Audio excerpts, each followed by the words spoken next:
along, you will get to understand why this delay and how we will get on doing it as we go on in the future.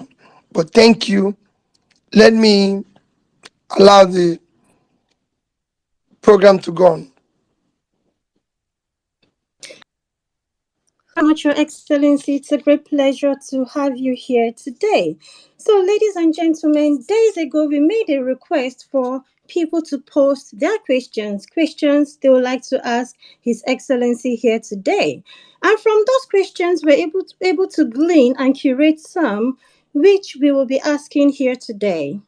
I and my co host will take turns asking some of those questions while also taking a few more live from the timeline, after which we'll open the floor for people to ask their questions live. So let's set the ball rolling. Your Excellency, my first question is, how will electoral and judicial reforms be pushed through in light of Labour Party's presence in the National Assembly? And what is Labour Party's legislative agenda? And what is your own role in monitoring this? Thank you. Whoa, this one is tough one. Well, let me thank you for your question. Today is not just Labour Party, but every Nigerian is talking about issue of change with regards to the area where you mentioned. What is Labour Party agenda, legislative agenda? Quite frankly, all I can say is that I'm beginning to talk with the legislators who are from Labour Party to discuss and agree on areas, what we need to do to ensure that this our democracy is sustainable in terms of doing the right things, making sure that we always stand on the path of right things. But as you know, it is a bit difficult considering that Labour is just in the Senate, it's just about 7 of them. In the lower house, there's just about 30 something, considering the number of the ruling party and the main opposition party. However, I believe that now they're through with all their court cases and everything. We will be talking more to see how we can stand on what is most important and beneficial to Nigerians, to the people. And that has been my preaching to them. And in our last 2 meetings, I believe it went very well. Even when it is difficult, but it's going on, we're going in the right direction. And I believe it will continue to push. Labour will be able to have their own legislative agenda that will be for the benefit of people. On the electoral reforms, like I said, most Nigerians have been seeing now that whatever we have been able to achieve with the last reforms did not in any way impact on the election, because it's as if all those achievements were thrown away with all that happened with the elections.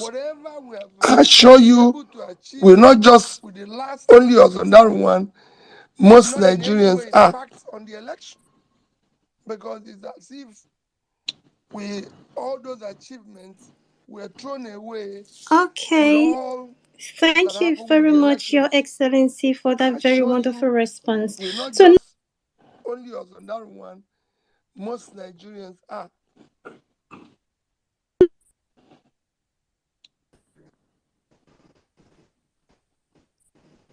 okay. I think there's some connectivity issue. Can you hear us, Miss Pearls? Okay. Maybe Mrs. Bolanle, can you go ahead with your question, please? Yeah, sure.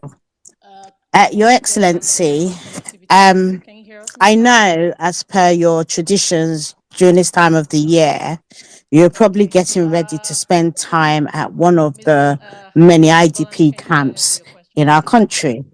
What should be done to resettle our fellow Nigerians who have been stuck in these camps with no government support and no plans to better their situation? Well, quite frankly, it is a very regrettable position that Nigerians should live in a refugee camp in their own country when we are not at war. It is very, very regrettable. And I said it when we were campaigning. If we had opportunity, we would have aggressively tried to resettle them. We would have aggressively tried to care more about them and everything. Because when I visited most of them last year, all they wanted to hear is that they will go back to their community. That is the most important thing to them. And I think this is where government should concentrate. And that is why I've been on the forefront of criticizing government priorities. Because our priority today should be how to care for those that are suffering. Those in IDP camp, the poor ones who don't know where the next meal will come from. That should be our concentration today. Not on trying to see that those who are already living well are even getting more, when millions of people don't know where the next meal will come from. So for me, it is to continue to push through the various agencies of government by advocacy that these people needs to go back. Luckily, somebody like Ireti, who went with me to 2 camps last year, is not a senator. So she will continue to push. We'll discuss all this. This is time we now have opportunity to talk about this people. So that's what we should be doing. Okay, thank you very much, Your Excellency, for your response. I'll pass the mic over now to Arewachik for her question. All right, thank you very much, Ms. Bells. And my question today is, the FCT minister said that contract for VP's house was awarded in 2010 by President Jonathan's government at the cost of 7 billion naira, and the project was abandoned. That the present government only want to continue to complete the project at revalued cost of 15 billion naira. What is your take on this, sir? And in reference to, let's make reference to especially the budget that was put out there for newspapers for different government parastatals. What's your take, sir? Thank you. Well, that issue of the VP's house has been one in which I've been called names by people, by the VP himself and by the minister, that I'm talking nonsense because I criticized it and I remain totally on my stand that it is not a priority. It is totally not a priority. You see, I agree it was awarded in 2009, 2010 by Jonathan's government. But what makes a responsible government is that at the time you assume office, you should be able to listen to the people. Governance should be demand-driven. Listen to the people, look at the needs of the people, prioritize the needs of the people. In this prioritization, you may have to abandon what has already been started, looking at the priorities that you need to tackle as quickly as possible. In 2009, 2010, when that project was started, things were not as bad as it is today. If you recall, let me give you an example. In 2009, 2010, a bag of rice is 7,000, 7,005. Today is 60,000. So you have it 8 times worse. And remember, people's salary have not changed. It's a similar salary within this period. And then you have a situation where they have had 8 times increase just using bag of rice. A loaf of bread in 2009, 2010 is between 100 to 150 naira. Today, a loaf of bread for 400 gram is 1,000 naira. So you could see the change. Transport, if you're going from, say, Lagos to Abuja or Onitsha, where I live, to Abuja, in 2010, you're going to be paying about 10,000. Today, you're talking about 20 something. So everything, if you're those who can afford to fly, it was 15,000 then. Now it's 100 and something thousand. So things have changed drastically. In 2009, I bought buses. Some buses that I gave, innocent buses that just in 2010, I bought them about 5 million naira. Today, those buses are selling for to something, 50 million naira. So this has changed drastically. We have less than 70 million Nigerians living in poverty in 2009, 2010. Today, Nigerians that live under poverty, World Bank I just reported a few days ago, is 104. Multidimensional poverty have increased about 140 something. I can go on and on. You can't compare that time and today. Things has gotten worse. There's critical areas. Our inflation have moved from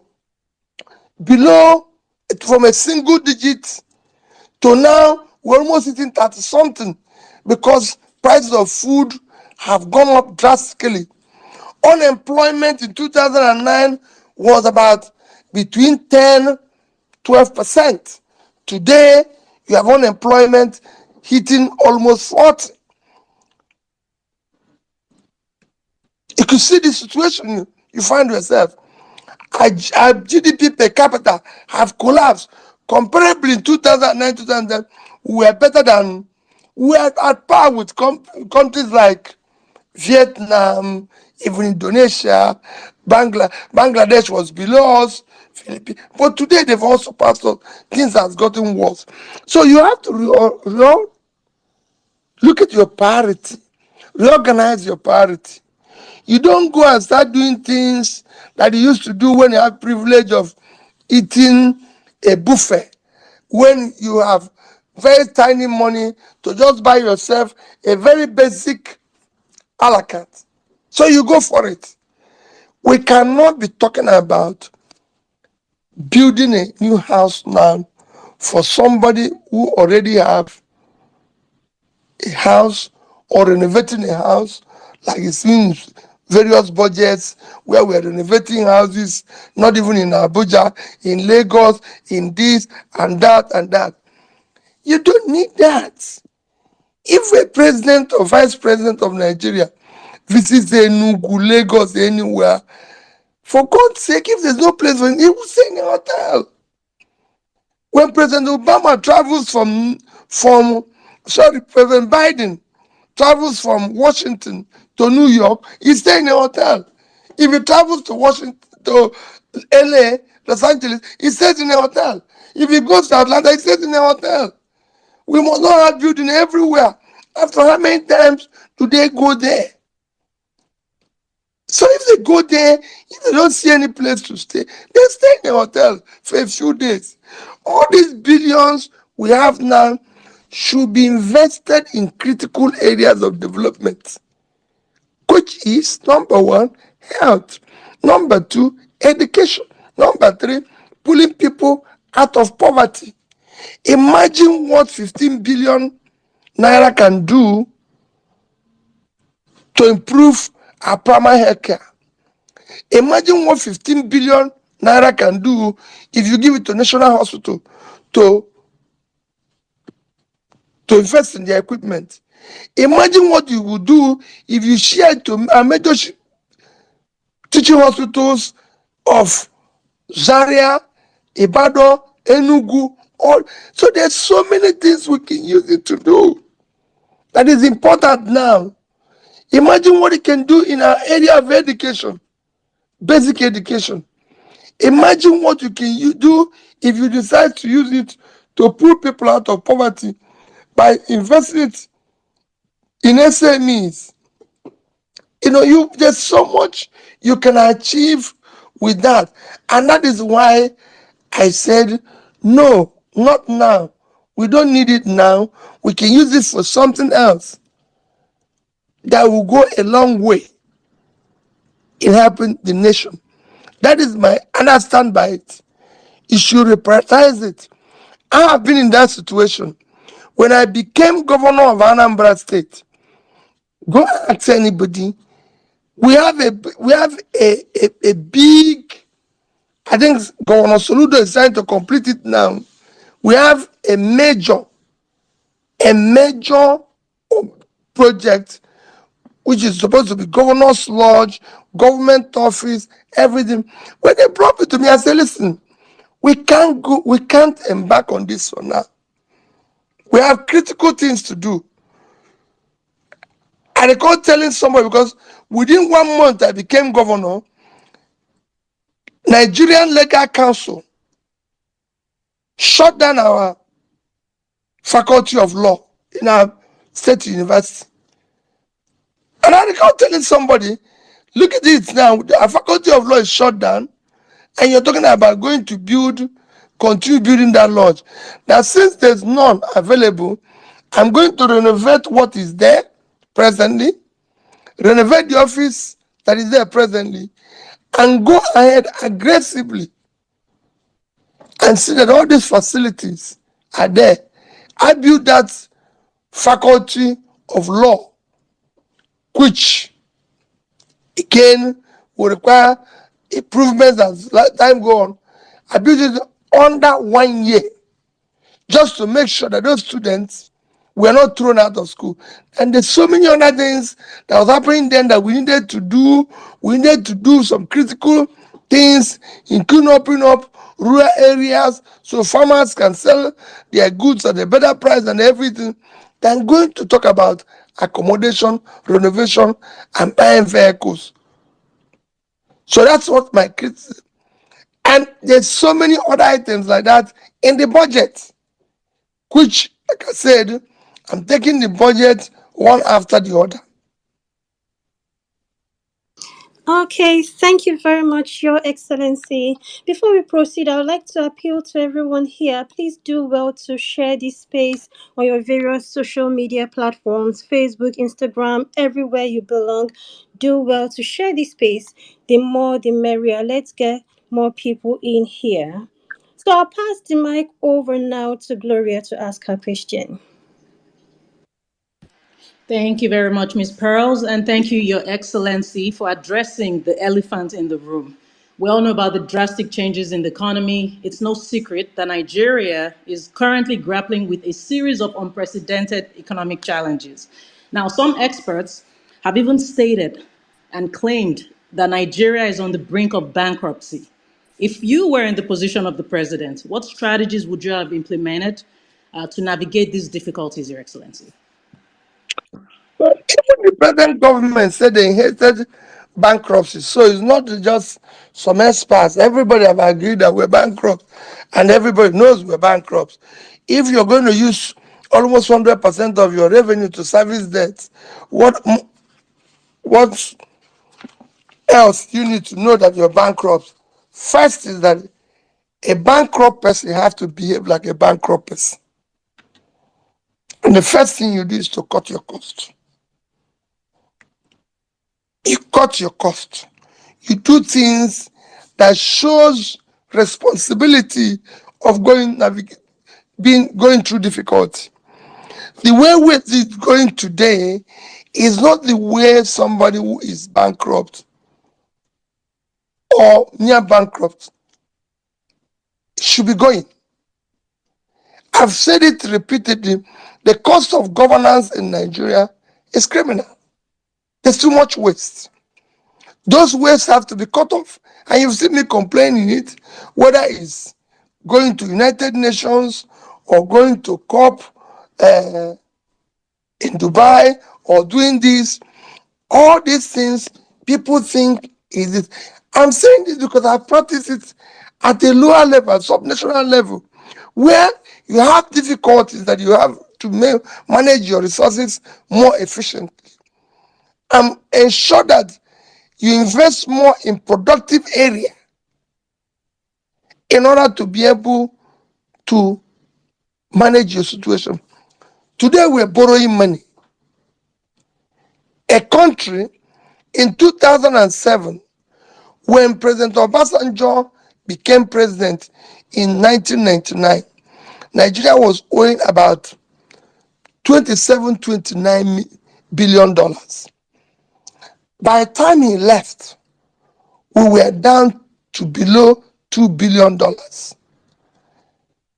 Today, our dollar debt is about 47 billion. And then you have, by the time you add the local currency, we now have almost 100 billion debts in our hand. And we're borrowing more. And you're borrowing this money. The reason why all this borrowed money is not giving us problem is because we didn't invest it. We didn't put it into critical development areas. It was for consumption.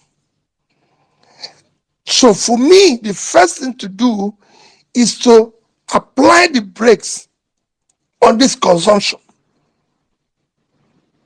completely and focus on ensuring that all borrowed money are used in critical areas of development that is productive, that will impact on growth. Because that's the only way you can start turning things around in order to be able to generate more revenue, service these debts, reduce it, and everything.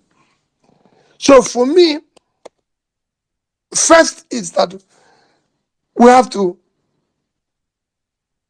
cut aggressively cost of governance.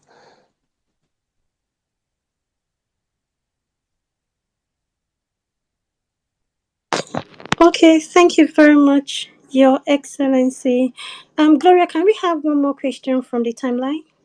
Absolutely. Now, prior to the 2023 elections, we know there was an unprecedented surge of adrenaline among the youth in Nigeria and even throughout Africa. And this marks a significant impact on the political landscape. However, post-elections, there's been a noticeable shift towards voter apathy, despondency, and disillusionment.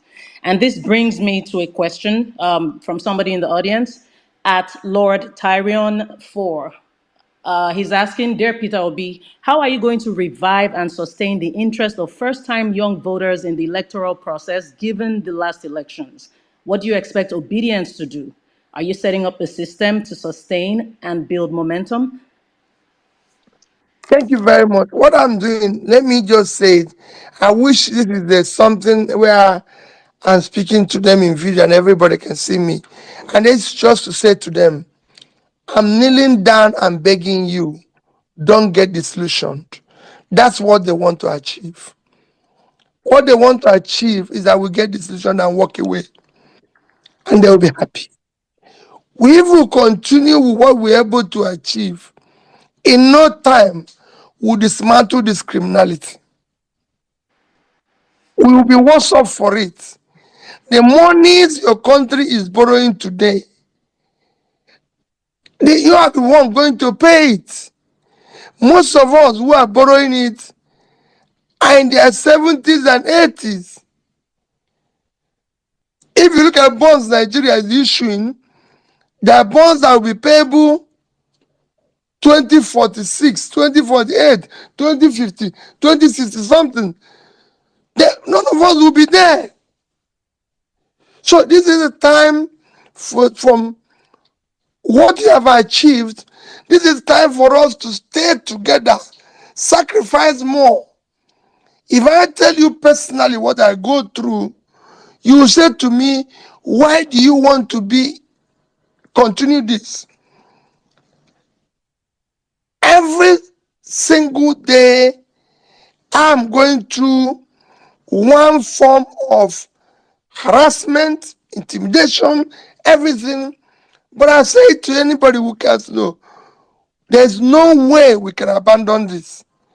We must, for the sake of you, the young ones, for the sake of our children, for the sake of humanity, please, I'm needing, I'm begging you, we will stay together until we dismantle this criminality. Nigeria can be one of the greatest country on the surface of the earth, just like it's all over Africa. But it cannot continue with the leadership we find ourselves today, where people do not care. There's no other country where you have over 50% of its population living in poverty and its leaders are still behaving as if things are normal. We're in a crisis situation. So do not walk away. Let's stay together. Of course, for me, be rest assured, I'm committed to it, and I will be moving around. We've started talking now. I said that beginning next year, we'll move around, say thank you to people, find people where they are, be able to say thank you, and be able to encourage them. I know the journey is difficult. I know that we are starved. I know that we're everything, but please, let's continue. Thank you very much, Your Thank you Excellency. very much, Your Excellency. So, guys, before we proceed, I would like to make an appeal again. Please and please and please, we have almost 7,000 people here, over 6,000 people actually. Please do well to retweet this space. Retweet this space right now. Let's get more people in here. Retweet, retweet, and retweet this space and share the link to other social media platforms you belong. Thank you, guys. Please retweet the space. Your Excellency, thank you very much for all your wonderful response to the questions. My next question has to do with labor. So how do you intend to reform Labour Party? Because right now it just feels like Labour is like every other political party. So people feel like the old order needs to be dismantled and a reform needs to take place. So how do you intend to do this? Thank you. Well, let me tell you an issue of labor. You know, Labour Party are not directly in control or running Labour Party. I'm just a member of Labour Party, like every other person is. Like every other person is.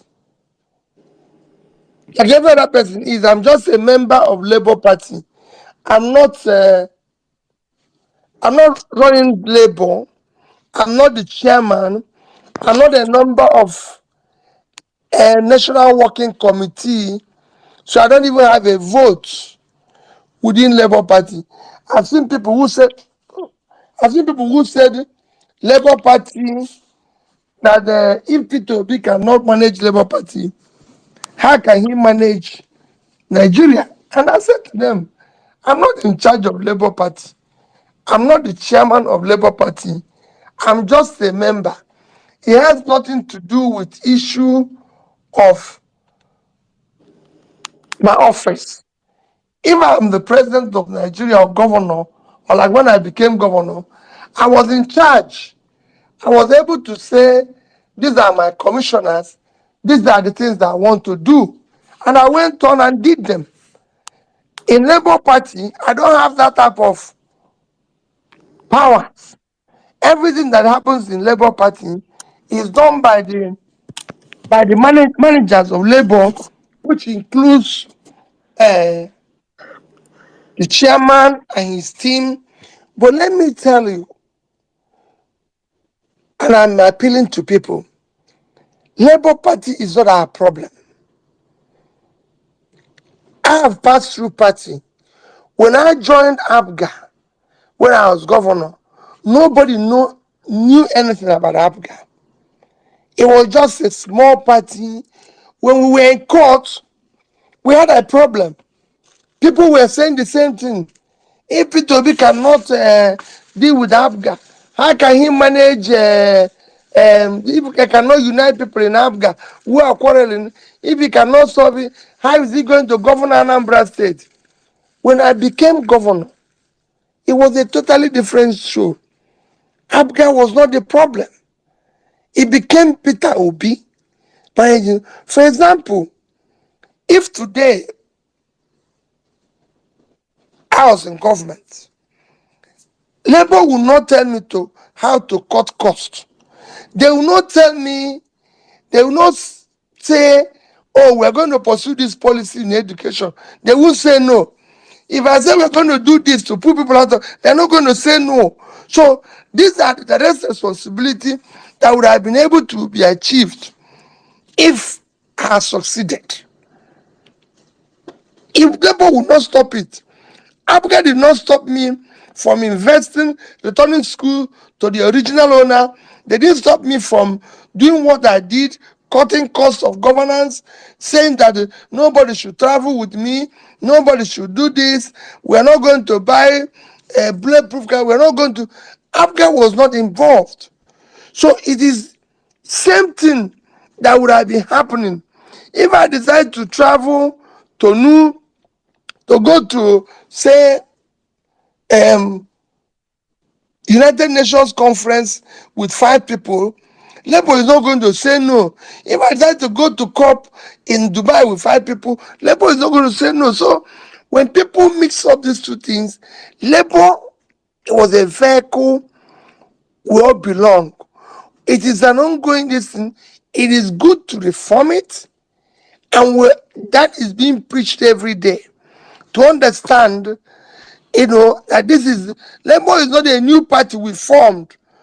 It is a party that has been there for years with its own distance, and you cannot remove it that it has some similarity with the existing ones. Yes, it is. But if we had succeeded, you would have seen different things. Change comes from a little number of people. If you look at when we are campaigning, you could see faces that are not traditionally partisan.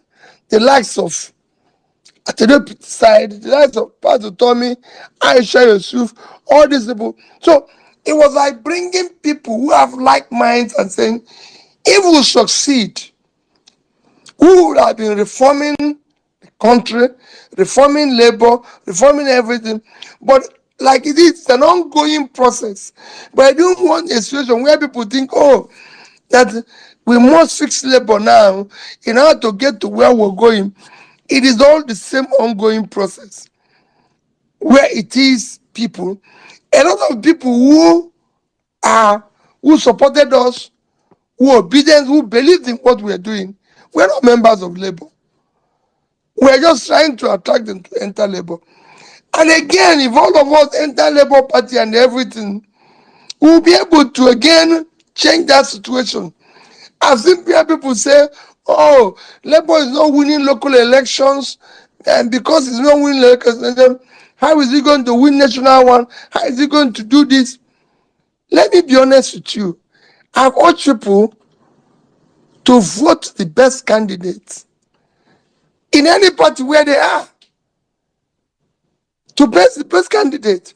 And I've always said Labour management, NWC, you must try to have the best candidates in your primary. I, Peter, cannot control it. If we go to, say, Anambra State, where I am from, to choose who will be our gubernatorial candidate, I have only one vote. I cannot say it will be this person or this person. If we go to Nasarawa State, I don't even have a vote. So you can only talk to people, say, let's elect the best candidate. But that does not in any way say that because we don't have a good candidate, say, in Nasarawa or in Sokoto and everything, that Peter Obi will not be able to do the right thing as president, or people should not vote for him.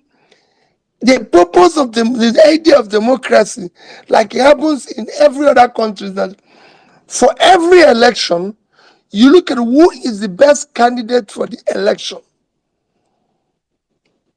and you vote for the person.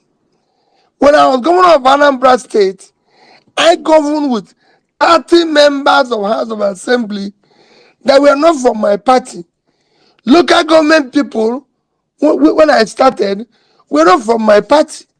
Eventually, they became, because I now they became appointees. But when they were there, when I came, they were not from my party. But I worked with them. The House of Assembly people, I worked with them. And I achieved the results we achieved. And the same thing, if I have 36 governors today who are not from Labour, and I'm the president, I can tell you, I won't even notice them. The programs will unleash. They will be working hard to join.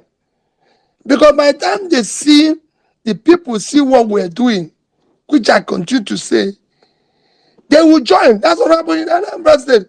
The House of Assembly people joined when they saw, initially, there was a few disagreements, which even led to my impeachment. But when they saw what I was doing, everybody, in fact, they became my apostles.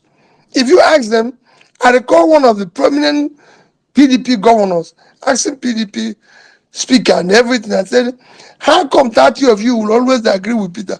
He said, until you come near and see what this man is doing, you cannot but just agree with him. So it is the same thing that is happening here. I'm saying let us remain focused on our goal, which is to ensure that the right leadership and the right things are done in our country, Nigeria. Thank you very much, Your Excellency. So, guys, before we proceed, I'm going to appeal again. Let's keep retweeting this space and sharing as much as possible to other social media platforms you belong. Also, remember to ask your questions using the hashtag Peter Obi Unparalleled Facts. Only questions asked using this hashtag will be asked. Only questions posted using this hashtag will be asked here. Moving on, I'll pass the mic over to Ms. Bolanle for her question. Your Excellency, thank you so much. I'm enjoying your answers. This question I'm going to ask is around the COP 2023 agenda. Right, so bearing in mind that Nigeria has not experienced the industrialization seen in the West, and knowing that our economy is driven by cottage industry and SMEs, is the push towards a zero carbon future by the West to the detriment of economies like ours?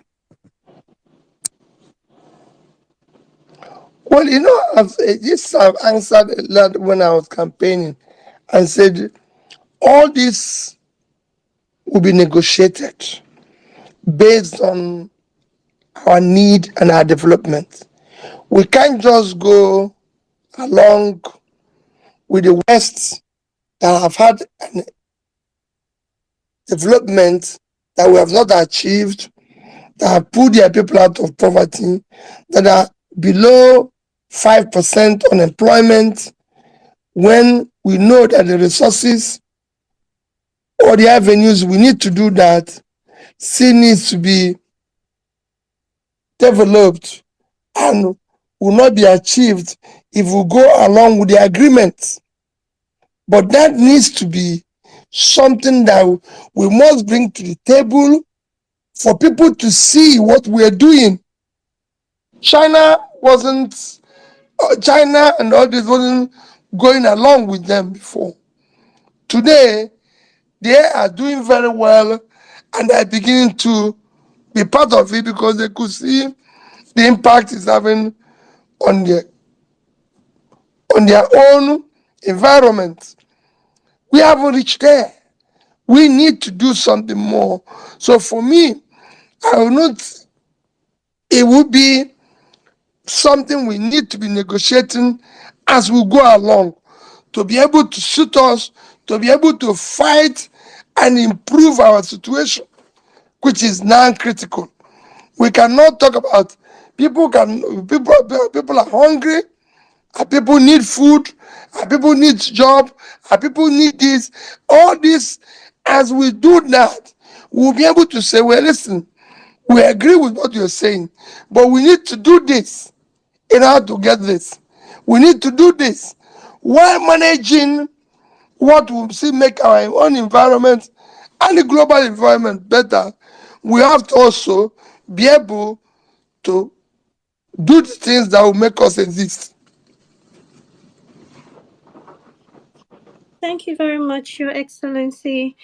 Please, guys, again, I'm going to appeal. We have over 7,000 people here, which is great. The number here is very great, but unfortunately, we have less than 1,000 retweets. That's not fair. So please do well to retweet this space, retweet as much as possible. Thank you very much. So I'll pass the mic over now to Gloria for her question. Thank Thank you. you very, very much, Miss Pearls. And yes, please, guys, let's retweet the space. Let's share. Let's not keep this space to ourselves. Come on now, let everybody know that Peter Obi is here with us. It's not every day we get this honor. Your Excellency, we know you're extremely popular. I'm talking global level popular. Yet there have been misconceptions about you and your political platform. For instance, considerable discussion regarding your financial dealings have come up, specifically allegations that you invested Anambra dollars in Fidelity Bank and even in your brewery. There have been allegations that you profited from these investments. Could you please clarify these claims and provide your perspective on this matter? Okay, thank you very much. Two things. One is that first is that no Nigerian, today we're talking about debt in Nigeria. No Nigerian governor ever that I know, maybe there is, that have been able to save $1. $1. Nigeria itself, you heard what the international financial institutions have said about our reserve. That our reserve doesn't even exist. And we're owing $47 billion today. So I want us to start from that premises. And there was no law that compelled Peter Obi to save. No law. In fact, if you go and read my 3 points why I was impeached within 6 months of being in government, it was about all the things I'm talking today.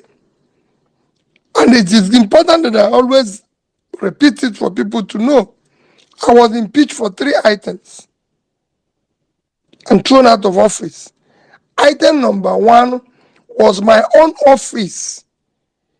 There's an approved budget when I won the case in court against Dr. Chris Ngige to become governor. There was an approved budget to refurbish my office at the cost of 298 million. I did everything with 43,200,000. That was item number 1, why I was impeached. Item number 2 was, again, rebuilding, refurbishing of the governor's lodge. These two, office and lodge, were burnt because there was an issue, disagreement between Dr. Chris Ngige and some other groups, and they burned these two offices. So there was no governor's office, there was no governor's lodge there. I became governor. So, but there was a budgetary approved budget to renovate, to rebuild, renovate the office and the lodge. That of the lodge was 486 million. 486 million. I did everything with 81 million. That was number 2 item why I was impeached. Number 3 item was that because I was saving money. I had gone to the House of Assembly and said, there's no way we'll consume whatever we get from statutory allocation. That this money being given to us comes from a diminishing asset called oil.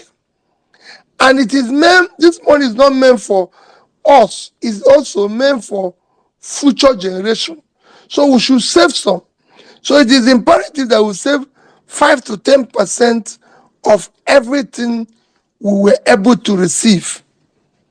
And I can say that the day I left office, all money that I received, state, local government, and everything, was about 600,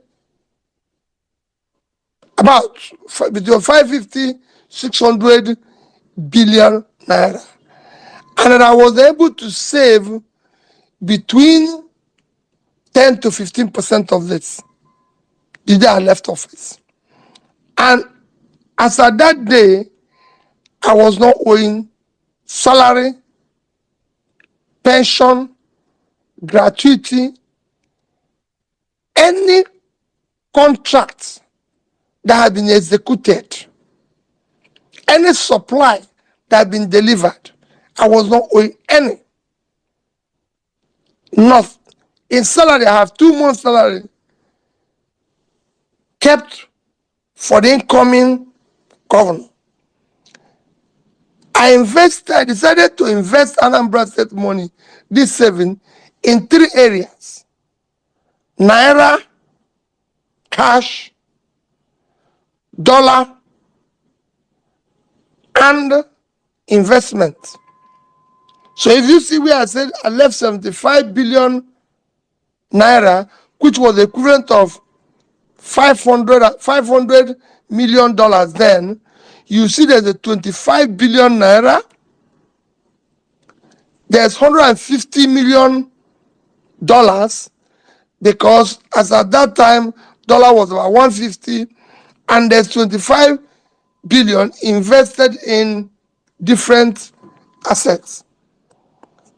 For the naira component, which was where your question is, for the dollar component, which was where your question is, in the dollar component, we bought bonds. The bonds are specified with interest. For example, all of them was not invested in Fidelity Bank. And by the way, I do not own Fidelity Bank. Fidelity Bank is owned by, they have a total of 500 and something thousand shareholders. Because I passed through Fidelity Bank, owned their shares and was chairman, everybody said, it's your bank. No individual owns bank. So other people are involved. No bank in Nigeria that I know, maybe I'm wrong, that one single individual own more than 20%. Maybe there is. So I do not own Fidelity Bank. But that is by the way, that's a story for another day. I did not invest this money, $150 million, in Fidelity Bank. Access Bank of Nigeria, I invested about $50 million.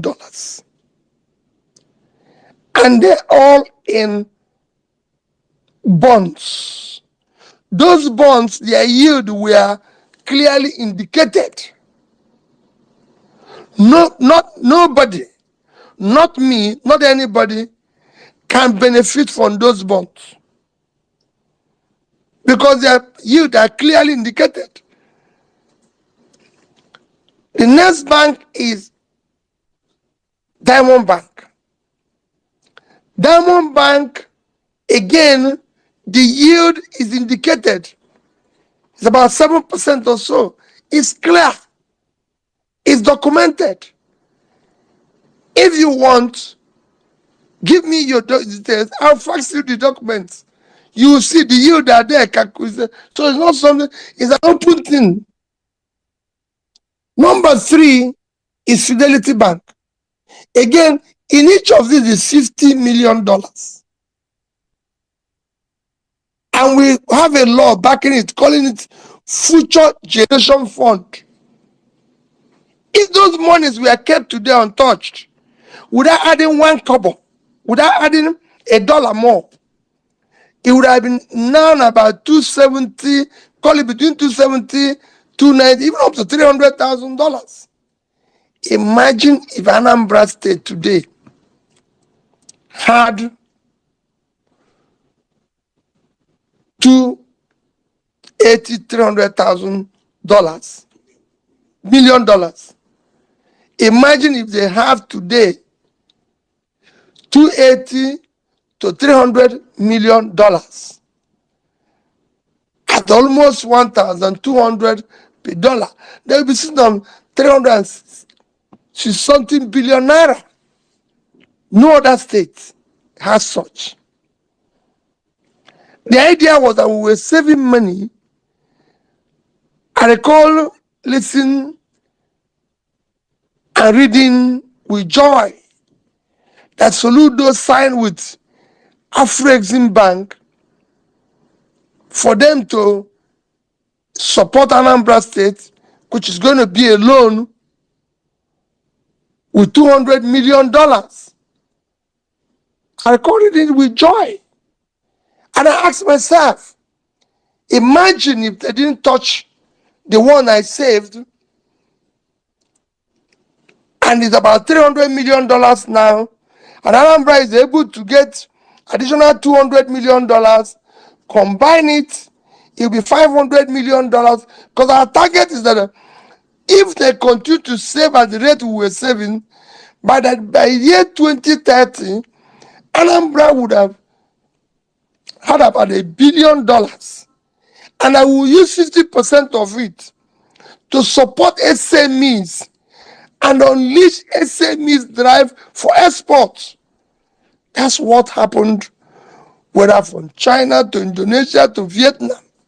It was a clear study when we started saving it. And we know where we're going. But that is the story for another day. So, my dear, I did not in any way benefit from it. I saved the money, and let me tell you what I usually tell people. When they were accusing me of that I saved the dollar and took the interest, and I said to them, I wish every leader in Nigeria since 1960 actually saved the capital and took the interest. The amount of money we would have had today, we wouldn't know what to do with it. Nigeria would have been sitting on trillions of dollars if people had actually taken the interest and saved it. But Nigeria is a place that, because it's a criminalized entity, when you do what other people are not doing, what they will be doing every day is to make sure that even that good you did is rubbish. Why will you do it? So instead of celebrating the fact that Peter Obi did not borrow money, Peter Obi did not do this, remember, they now say, oh, he didn't do anything. But I said, but I was number 1 in MDG. I was number 1 in education. I won Bill Prize in health. I was number 1 in this. I was this and everything. So, look at what we were doing. I won certificate for building the best rural roads, which improved farmers to bring this in. And if you come to the same Anambra State, you will see it and you ask the people, they will tell you. Which is why in an election like it was last time, I can get 96%. Go to every school now, they will tell you wherever I pass. I was in a school in Imo State just on Thursday morning. The principal of that school told me, he said, I was in Mercy Girls in Umuoji when he visited us and gave us bus and told the people that I visited their school at least 3 times. Mercy Girls was not a public school, it was a school owned by the Reverend Sisters. Yet he said I visited 3 times and gave them bus and computer. That's what I was doing in every school. But they will tell you, oh, P2B did this, oh, P2B. But that money that I saved is there. Who else did so? Nobody. But they will gang up and say, oh, he profited in it, he invested it in brewery. In brewery, let me clarify it to you. The brewery today is owned by the biggest, the world biggest brewer. They own about 90-something% of the brewery. The entire entity put in Nigeria, which includes River State government, Anambra State government, I think Osun State, don't even own up to, put together, don't even own up to 6%. So how could he have been my brewery? So when people talk, because we're busy attracting this, we had as a policy when I was in government, anybody that wants to come to Anambra State, any foreign entity, we will take 10% of his company as investment to support them, we will help them to build road to their facility. Today, that facility, in terms of tax, is #1 in Anambra State. Nobody's talking about it. Nobody's talking about those who are doing distribution, those who are making a living from it. It is to say, oh, it belongs to P2B. I can tell you, you can go and verify if in any way in the past, I left office 2014. Let me say, in the past 5 years, maybe when I was this is but from 2019, 18, 21, 22, 23, where there's any way that brewery will pay P2B 1 naira. 2019, 22, 2020, so you can go on and see it. So the people will say, oh, P2B did this, P2B did that.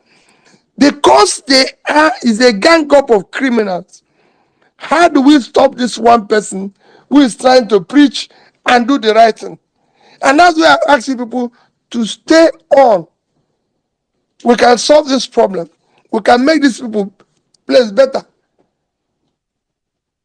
So I did not benefit from the dollar investment. I didn't take the interest. I left it for future generation. That was why I needed to explain this to you. Because it would be as if everybody saved and my own was different. No, nobody saved $1. So it should be celebrated that how can this man save $150 million? And my state was not one of the big states that were receiving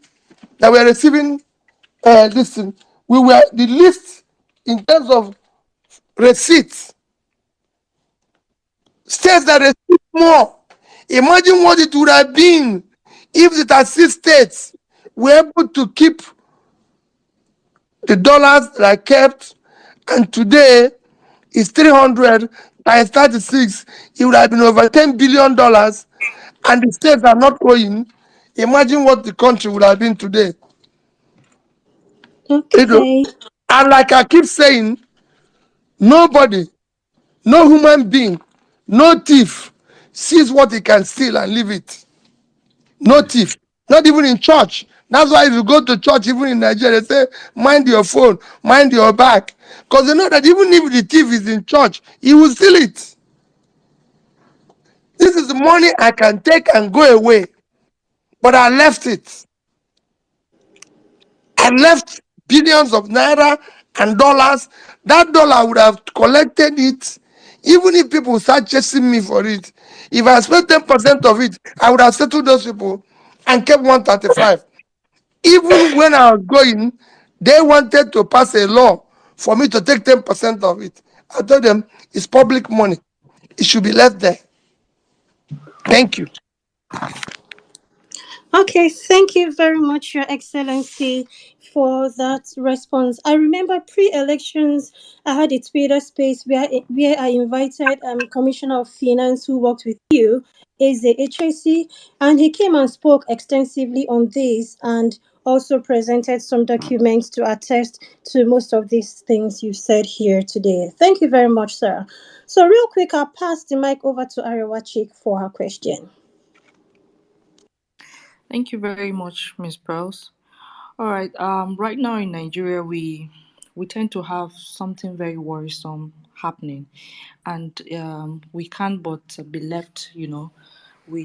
We are kind of worried knowing that we have major corporations like GSK, Procter and Gamble, and Unilever. They've exited Nigeria. What are your thoughts on these developments, sir? Thank you. Well, thank you very much. I've said it before that we must move from consumption to production. And that means you have to support businesses. Businesses thrive in a conducive, business friendly environment. Businesses thrive in a conducive environment.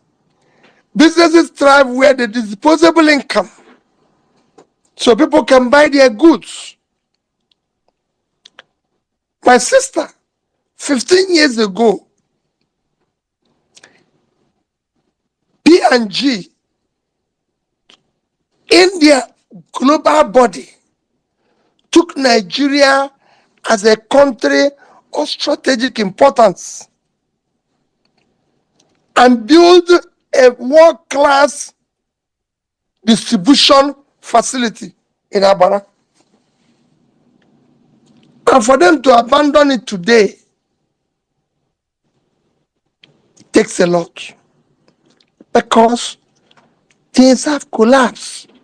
When I answered about who was the person I was comparing 2009 till date, it was very simple. In 2009, 2008, when they took this, they saw a country that was growing at 6-7%. They saw a country where things were getting stronger and better.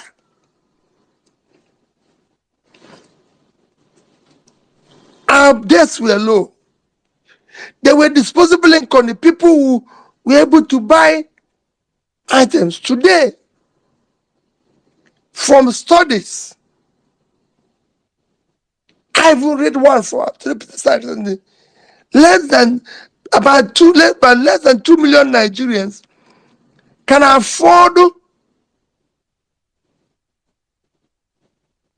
to purchase items of $10 every day. A country of 200 million people, only 1% can spend that amount. You saw, it's not only them, you saw a lot of companies, leaving. ShopRite left Nigeria and their profit increased. And they will tell you they're very happy that they left because they saw demand going down. Only few Nigerians now have disposable income be able to buy anything, because there's no living wage, there's no productivity, that is creating more labor so more people can have. So all this is what we need to look at. How do we start turning around the economy by making it more productive? You have to invest in security aggressively to be able to drive away hoodlums and bring back your farmers who will help to tackle food inflation, create more jobs. You need to support manufacturing activities by having policies that favor them and everything. You need to support export aggressively to be able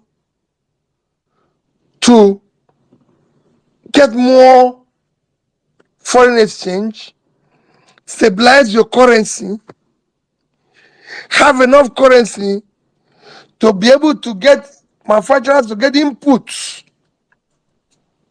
support the local manufacturers of inputs. So there's a lot that needs to, when I said you prioritize what you're going to do, we did that side, the companies, it is not going around trying to attract foreign investor. Nobody goes around to attract foreign investor. Foreign investor is like honey and bee. If you put honey, the bee will come. You don't need to look for the bee. The bee is looking for where there's honey. That's how foreign investor work. If you start doing the right things, in those days they were coming, nobody was looking for them. They were coming. And they did not get them from where? From seminars. Seminars is good. But most importantly, is to be able to show foreign investors stay where there's rule of law. Is your biggest intangible asset. They don't stay where there's no rule of law. They don't stay where things are done rascally. They follow rule of law. It's an intangible asset that is driving those Western world you think people are going to. Those places people are going to. Where there's respect, where there's law and order, where there's security. If you look at what is happening in our country today,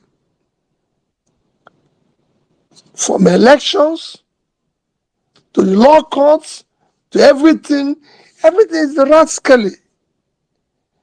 And nobody stays when he sees things in such circumstance or environment, because you don't know how it is going to affect you. That is what you're seeing. And it will continue. Even local companies are collapsing.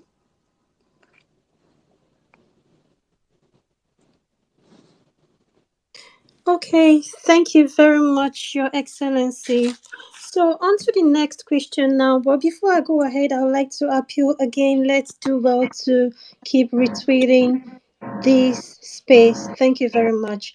Your Excellency, you said we are now the opposition. That's very interesting, but how does this really feel? And how can people from different areas, like the villages, rural areas, and people from the cities, how can they effectively play this part of being an opposition? Thank you. Well, I think that's what we're doing now by interacting, by trying to bring on and taking notes of things you're complaining and everything, taking notes of your questions, taking notes of things. And well, it is when it comes to, when you say in terms of being an opposition,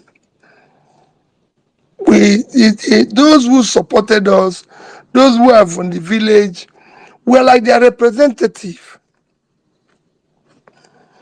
We are like their representative. It is meant for us to be able to say, this is wrong, this is right, this is wrong.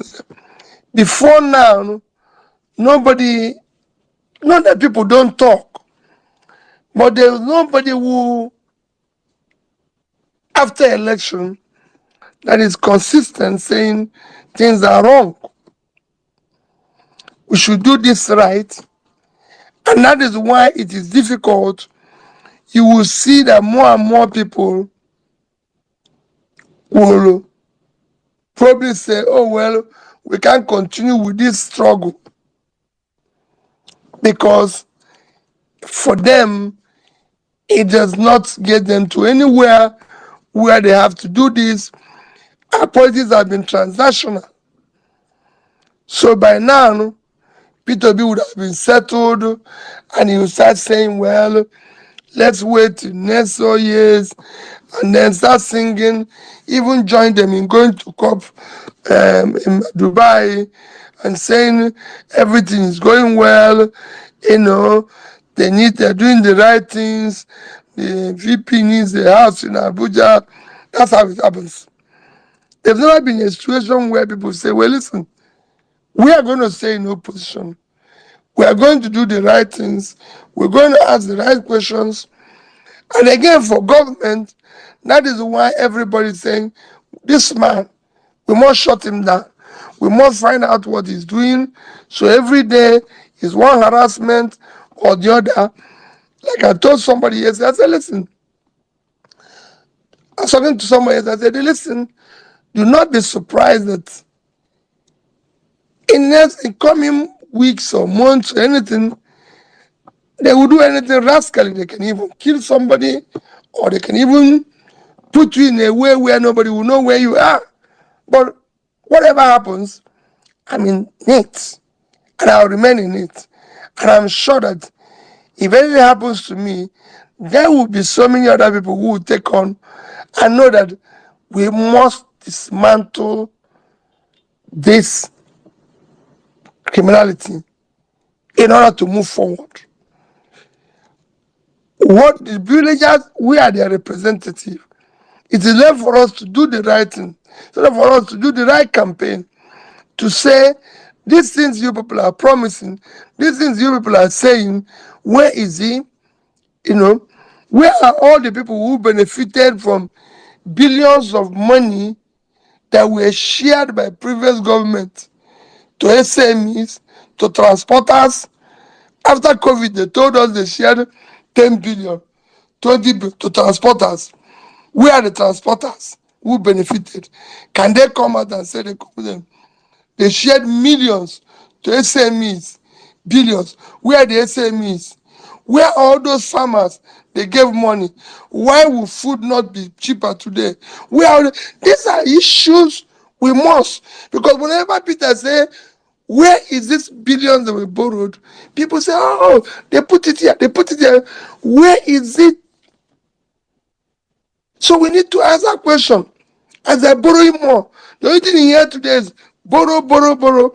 Nobody's asking, this money we're borrowing, what is it going, what are we using it for? What is it impacting?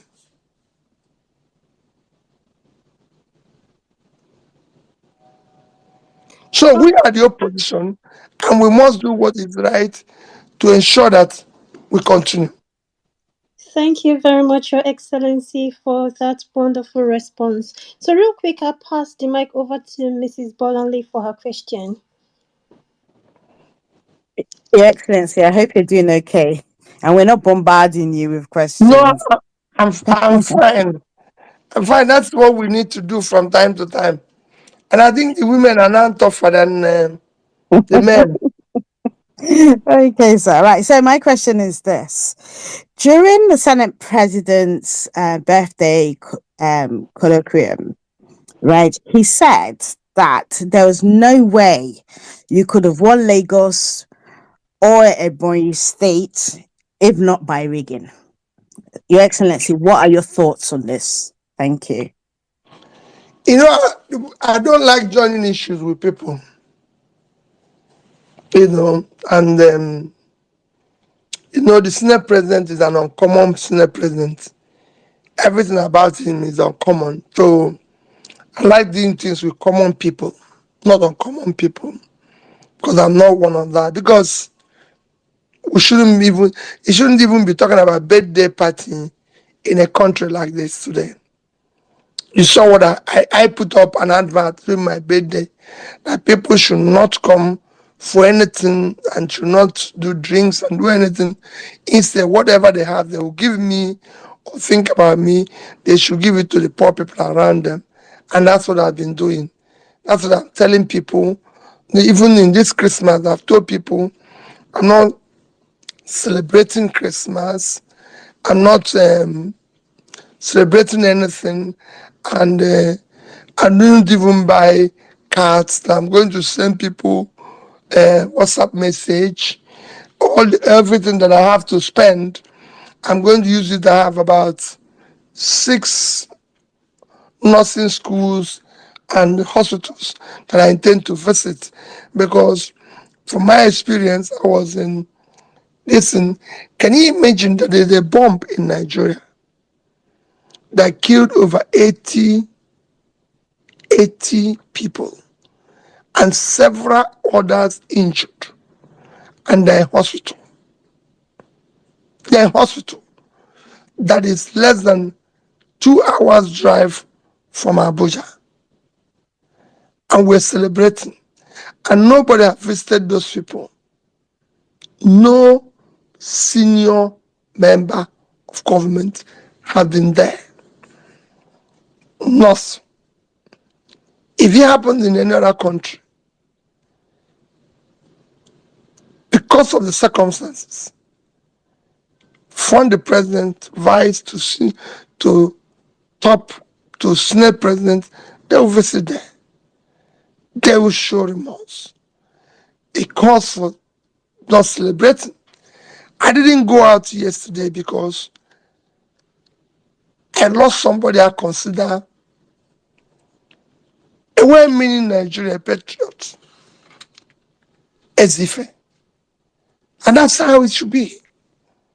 We have students from Akwa Ibom, where the Senate president is, who are still held in captivity because they were going to do youth service. And they're kidnapped. Their parents are still looking for their children. They're still crying. And we celebrate. But like I said, my brother Babio is an uncommon person. And when a common person talks, common people keep quiet. I'm a common person. I respect his office. I respect him. I wish him well. I won the election, not just in Lagos and Ebony. I won the election in Nigeria. If not because, again, it's an uncommon place. It's an uncommon country. And that's what you get. Uncommon people are there because they did uncommon things. Thank you.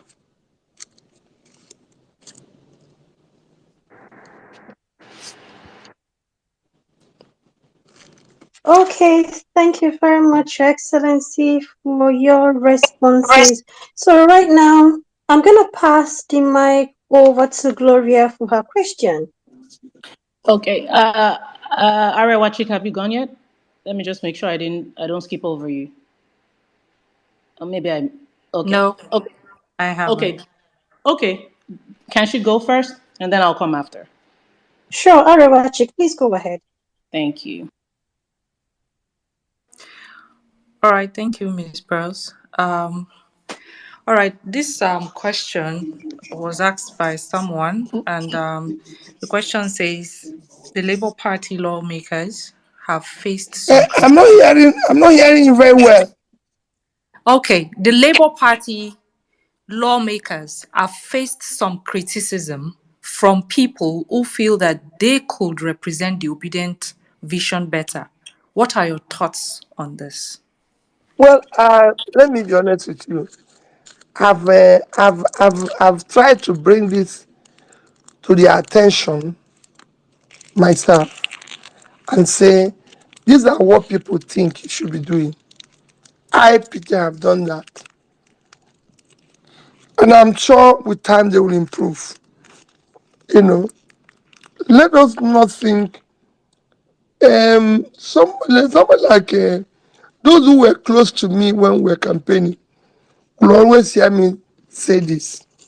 And I urge all of you, if as we're campaigning, as we're struggling today, if tomorrow we're lucky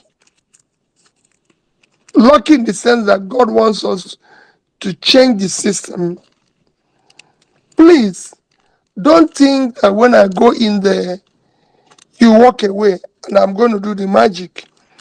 All of you will stay back and challenge and keep reminding me of this what we are saying today. It is by that will go a long way. The things that I always say achieved in Anambra State was possible because I had commissioners who were gadflies. I had women who were gadflies who always say, Peter, you said this. Even when I'm pushing to do it, they gave me the energy, the support to do it. So it is important. So we are on the gadfly trying to remind them, you label this, you label that, and everything. It is difficult. Maybe if I was there and quarreling with everybody, I'll get more supporters and they'll be able to do more. But today, well, I would say we'll just keep pushing them and saying, this is what people expect from you. This is what people expect from you. Hoping that it will be okay. But I share what people are talking. I listen to it. I communicate it to them. People are saying it openly. Mine is to keep reminding them that this is not what it is all about. This is not what we promise the people. They expected a change. And I think they're beginning to realize there's need to do things differently. Okay, thank you very much, Your Excellency, for that response. So, real quick, I'll pass the mic over to Gloria. Thank you. I'm not hearing anything again. Can you hear us now? Yes, sir. Okay, perfect. All right, so I just want to quickly address the room. Guys, please drop an emoji if you have retweeted this space. I'm looking at you. If you haven't retweeted this space, if I don't see an emoji on your name, I'm judging. Okay. Let me be nice. Please help us spread the word. We actually want this impact to go as far as possible. Okay, and please don't forget the hashtags. If you want to ask a question, I will be going into that shortly. The hashtag is AskPO a question, and you can also help us trend the hashtag Peter OB on Parallel Facts. Again, that's Peter OB on Parallel Facts. That's Parallel Facts with an S. Okay, so Your Excellency, I think I have a not so tough question, even though so far, I mean, I can tell there's no question too big for you to handle. But I want to ask you, sir, about the obedient movement. Now, some have said that the obedient movement did not just start. In fact, they will tell you that the NSARS movement, for instance, morphed into what we now know as the obedient movement. So it appears that the NSARS movement got reignited with your decision to run for presidency. Your Excellency, did you expect the obedient movement to take the form that it has taken? And also, just out of curiosity, is there anything that you would have done differently or you will do differently going forward? Well, quite frankly, let me first thank the movement. I remain very, very grateful for what they're doing. The only thing I urge them to stay together. Do not see this as Peter, you're doing it for Peter Obi. No, you're doing it for yourselves. P2B is just one figure, will happen to probably represent not in full what you wanted, but near it. So, since it's at the forefront of it, let's continue. And I assure you, I will never let you down. You never find me wanting. There's going to be, like I said in quote, they're going to come out with all sorts of things to try to say this man is not who you thought he was. They're going to do also blackmail, even throw him into jail if they want to. They're going to do these else of things. But know that I've never knowingly done anything wrong. They've investigated anything during my campaign. I've said it. Assigned lands everywhere. Go. Nobody who has been governor will say he never had one piece of land, directly or indirectly, from any government. Nobody could say it. I did not have one in Anambra State. Go in the entire Oka. If you see land belonging to P2B, confiscate it. Nobody will tell you I have a law passed for pension and gratuity. I refuse to sign it. If I had signed it today, I would have had a beautiful house in Lagos, Abuja, and Oka.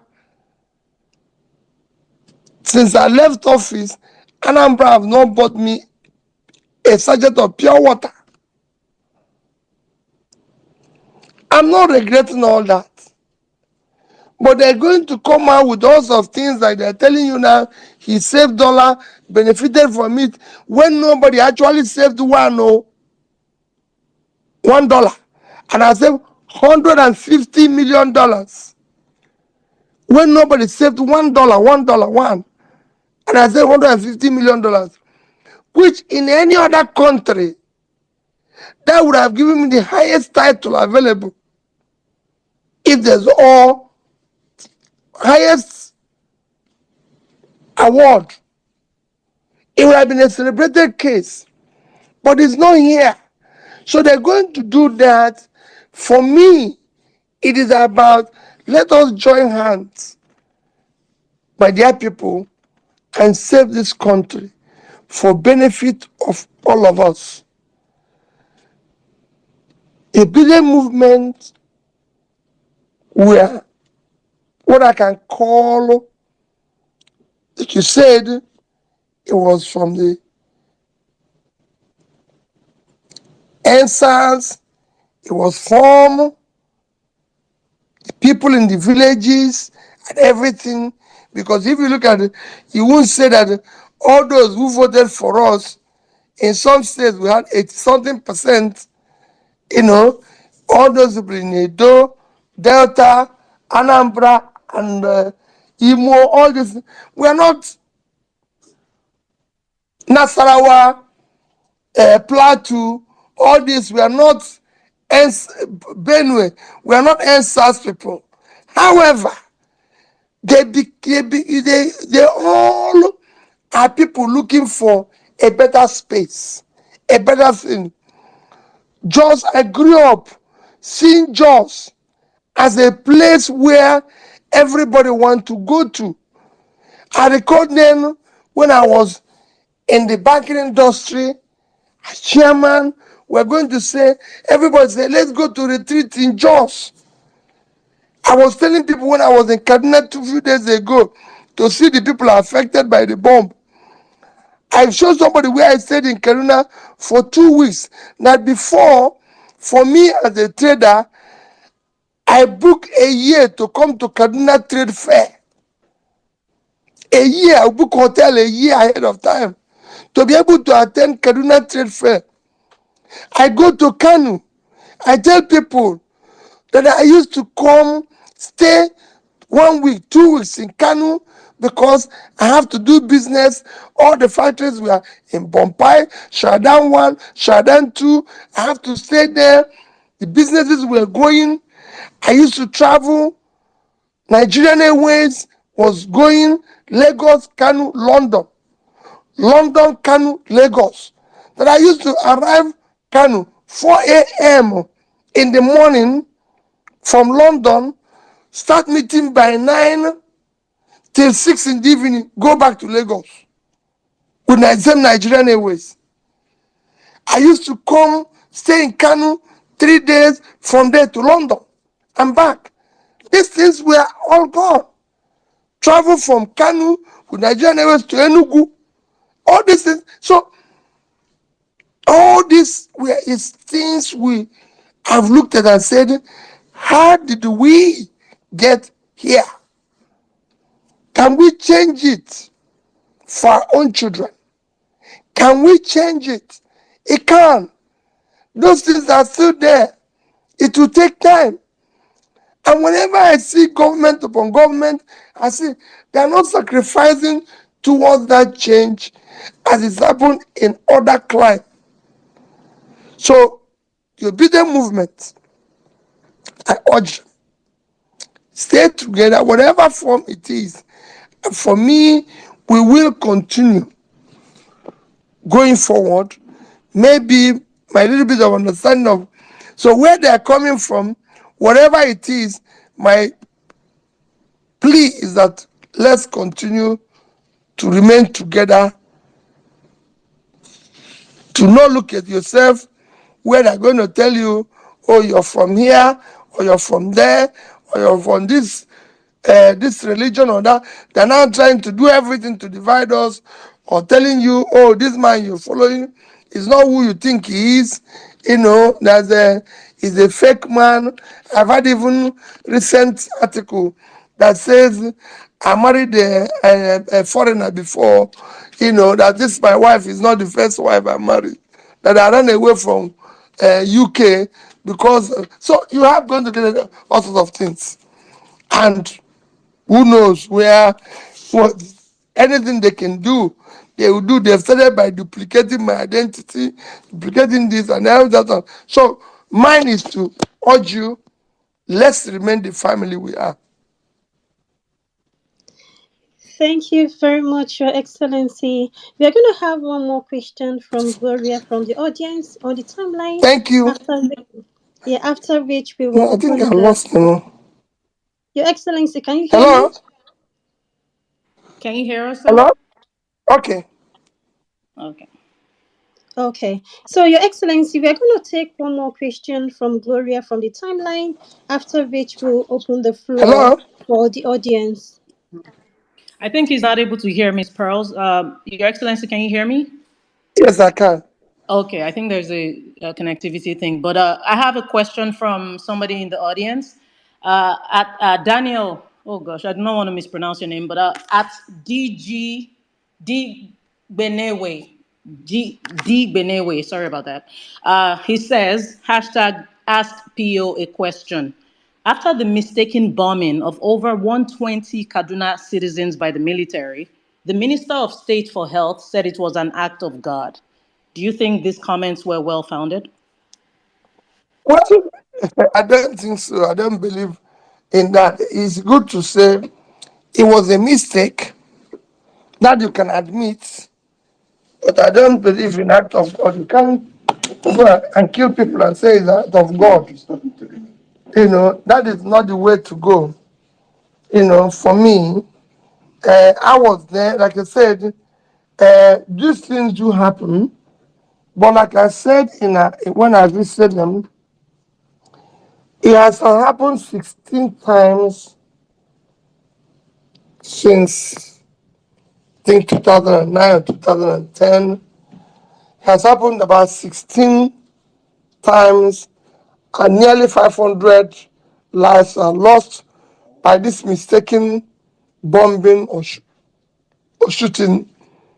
It's quite many. I remain grateful for the immeasurable work our military is doing in a very difficult circumstance, because you all of you read where the chief of defense staff said that their allocations, budgetary allocations, are not released to them, all of it, and are not even released as and when due, which is one of the things that I question. Should we be talking about issue of buying vehicles for legislators, buying vehicles for people when there's vehicles before which they can use? Because I don't think those who left office carried all the vehicles. Because like when I asked the Labour Party legislators about the vehicles they bought, they say it's for official.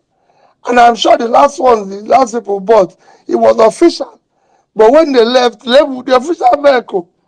So are we going to be releasing money for people to go to court, or releasing money for security? These are issues that I said about prioritization of what we do as a country. So for me, yes, it's happened, and but we can't just say it's an act of God. May God forgive their sins. May God console the families that lost loved ones. May God give us the fortitude to go through it, but do more to ensure that such things are reduced, and also show that something had gone wrong. That's why I said we should all, leave politics aside, be able to visit them, be able to console the families. I saw so many young ones who were orphaned. Their parents have gone.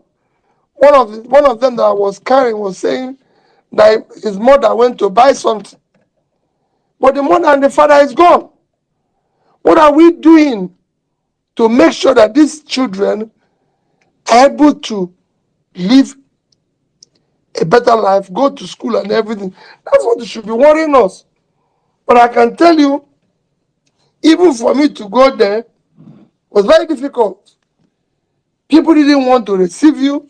People didn't want to see you because they don't know what. Because these are part of things that suffering today. You see somebody you know on the road, you're greeting the person. He doesn't want to greet you. They don't want to see you because they don't want to offend those who are in power, who are not sharing the believe the goodies. So why? No, we don't know Peter. The man is on his own. The man doesn't listen. The man doesn't do. So these are things that goes on. So it's for us to come together and do the right things. Okay, thank you very much, Your Excellency. I don't know if you can hear me now. Can you hear me now, sir? Thank you. Okay, right. So at this point, we'll open the floor for questions from Hello. the audience. Can you hear me, Your Excellency? Can you hear me, sir? Hello.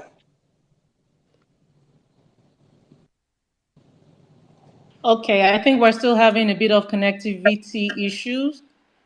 Okay. Yeah, so maybe I'll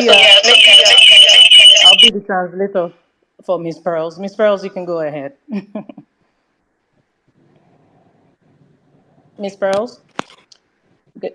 So we can. Okay, so we're Ye- about to bring up speakers. Miss Pearls, are you able to? Yes, Gloria, Can can you you hear hear me? me? Can you hear me, Gloria?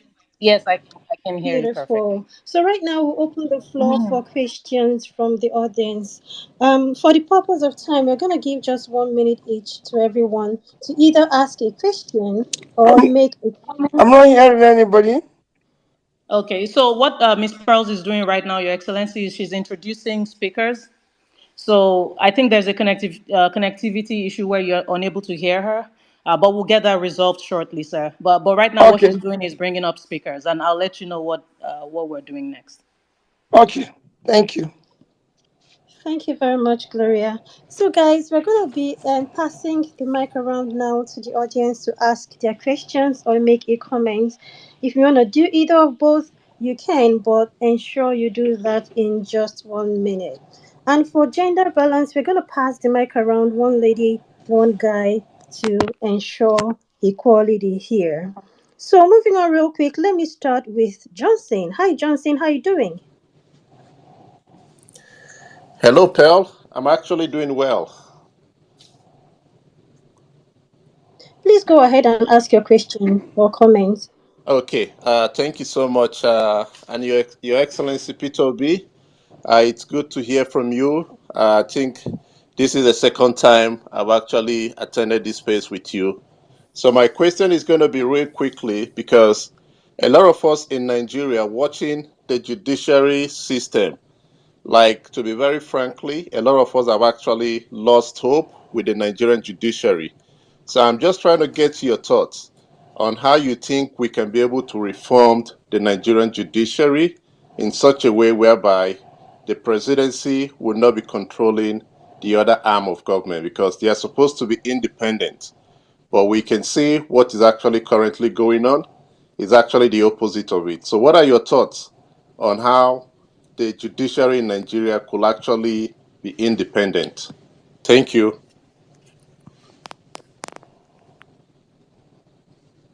Did you get that, Your Excellency? No, I didn't. Oh, okay. So Johnson Aguirre guy is asking about Nigerians losing hope with the Nigerian judiciary.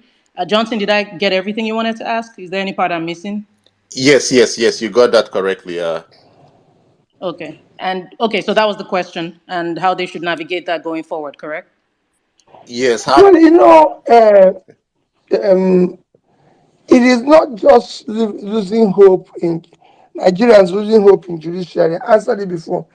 It is it is not just Nigerians, even those around. Everybody's losing hope, and you know it is something that is extremely worrisome. You can have a bad leader, you can have a bad legislator, but to have a bad judge or a bad judiciary is actually an existential threat because it is the fundamental that holds check of the other two.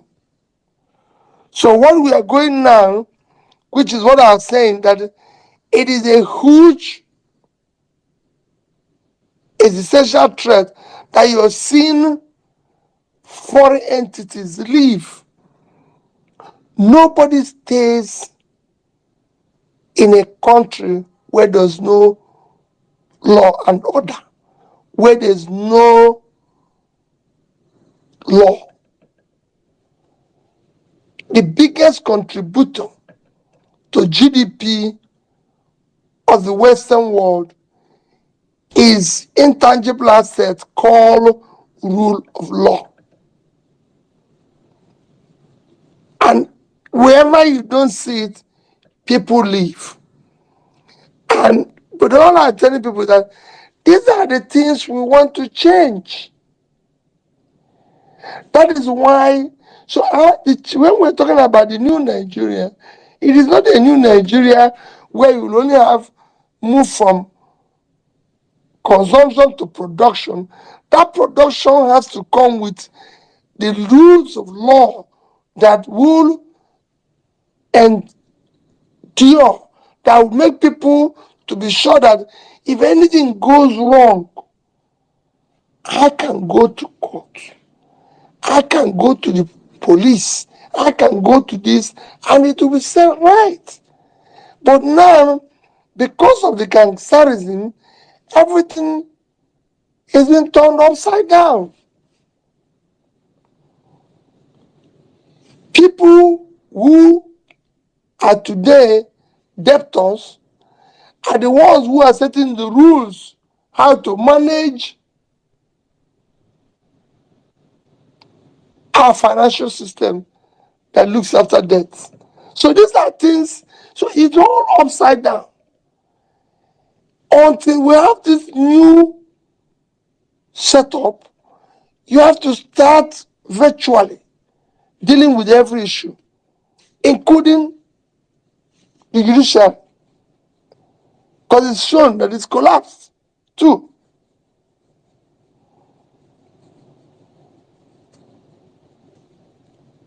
Thank Thank you you. so much. Thank you so much, Your Excellency. And we'll take another speaker now. Miss Pearls, are you with us? Yes, I'm here. Thank you, Gloria. Oh. So let's take Mhm. So. Hi, So. How you doing? I'm very well, thank you. Good evening, everyone. I'm just wondering if I'm audible. I just need to confirm that. Mr. Peter Obi, can you hear me okay? Can you guys hear me okay? Okay. Pio, can you hear Soul? No, I'm not hearing. Okay. So I'll Okay, I'll okay. No, interpret for you in the meantime. no problem. Thank you. I'll make it short. My question is, he has been very, very consistent with the message of a new Nigeria being possible, and majority of us who buy into that narrative would like to know how we all fit into this message and how we ought to approach this reality in order to bring it into fruition. So, from his point of view, if he can address that from a nation building point of view, the tenets of a new Nigeria being possible. That's my question for Mr. Peter Obi. Soul, I am so sorry. I hate for you to repeat yourself. Could you please help me repeat that question? Thank you. What part of it? Well, technically, just if he can address the tenets of a new Nigeria is possible, because he has been very consistent with that message. Thank you so much, Your Excellency. At Soul underscore TFD is talking about your slogan, "A new Nigeria is possible." We all, it's something we love to share, and he wants to know your stand on this, that a new Nigeria is possible. Well, I still say it, in Nigeria it's possible if we all work hard and we're able to again ensure that we have a change of leadership that continues to build on all the things we've been saying and preaching. It one requires one committed leader on the top. We are working with a team that believes in the same thing. It will change. And I've always tell people we've experimented it somewhere. How could the Anambra State that had its schools closed in 2000 and 2001, by 2007-8, be number one in education? So for me, we can get it right if we do the right things. But it requires a, a leadership that has a clear vision, that is competent, that have the capacity, the character, everything that is required to do the right things.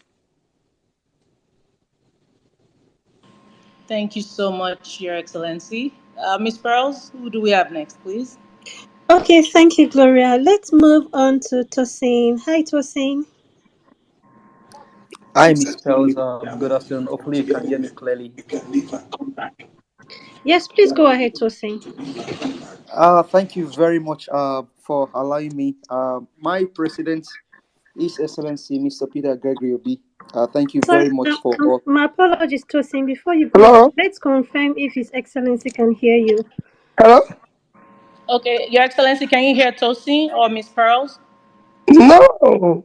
Oh, Unless, okay. do I leave and come back again?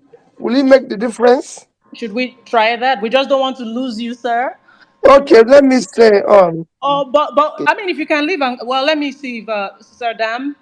Sorry to put you on the spot. Should we? What would you recommend we do? Because we really want to make sure he's hearing everyone and Miss Pearls. Okay. Um, Okay. Anyway, let me, Tosin, go ahead, and I'll just note your question. Okay, Okay, thank you. I'm getting feedback that we shouldn't let you leave. So sorry, I'll just keep interpreting for you, sir. Okay, Okay, no problem, fine. Thank you, sir. thank you. Thank you very much. So I mean, it's just to appreciate you for all that you've done. Thank you so much. But also, my question will be in the line of the new Nigeria possible. Now, with the criminality in power, do you think that we can actually do this by the easy approach, or do you think force is necessary to chase these guys out of power so that we can get what we want for our country? Hello? Okay. Yes, sir. We're here. Okay. I okay. So at T for integrity, first of all, appreciating you, and he also wants to know, with the state of or the style of governance that we have presently in Nigeria, how do you think the youth? I'm trying to paraphrase this as best as I can. How do you think the youth can navigate? Believing in a new Nigeria is possible, taking back Nigeria. What happens to the youth here? Well, the youth, like I said, we will continue our movement and the system we have started. We know that what is happening today is not taking us to anywhere. Things are getting worse. This is not just PO now saying, you've read the World Bank report recently, people are getting poorer. It is not me who asked JSK to leave, or PNG to leave, or Adventist to leave. So it is, they are seeing things going wrong. So it's no longer, I always say this story that I had an uncle who was handcuffed in the village. I said every day. And people were asking him, is anything wrong? He said, nothing is wrong. When I asked him, uncle, everybody saw you, you were handcuffed and you said nothing is wrong. He said that they saw the handcuff in his hand and they asked him whether things are wrong.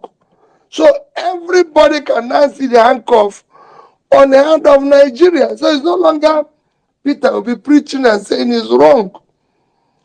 I live in Onitsha, Lagos, Abuja. I traveled to Kaduna the other day. And wherever I go, one thing I do is to stop in the local market. I stop to buy tom tom. I ask the man who is selling tom tom, how is business?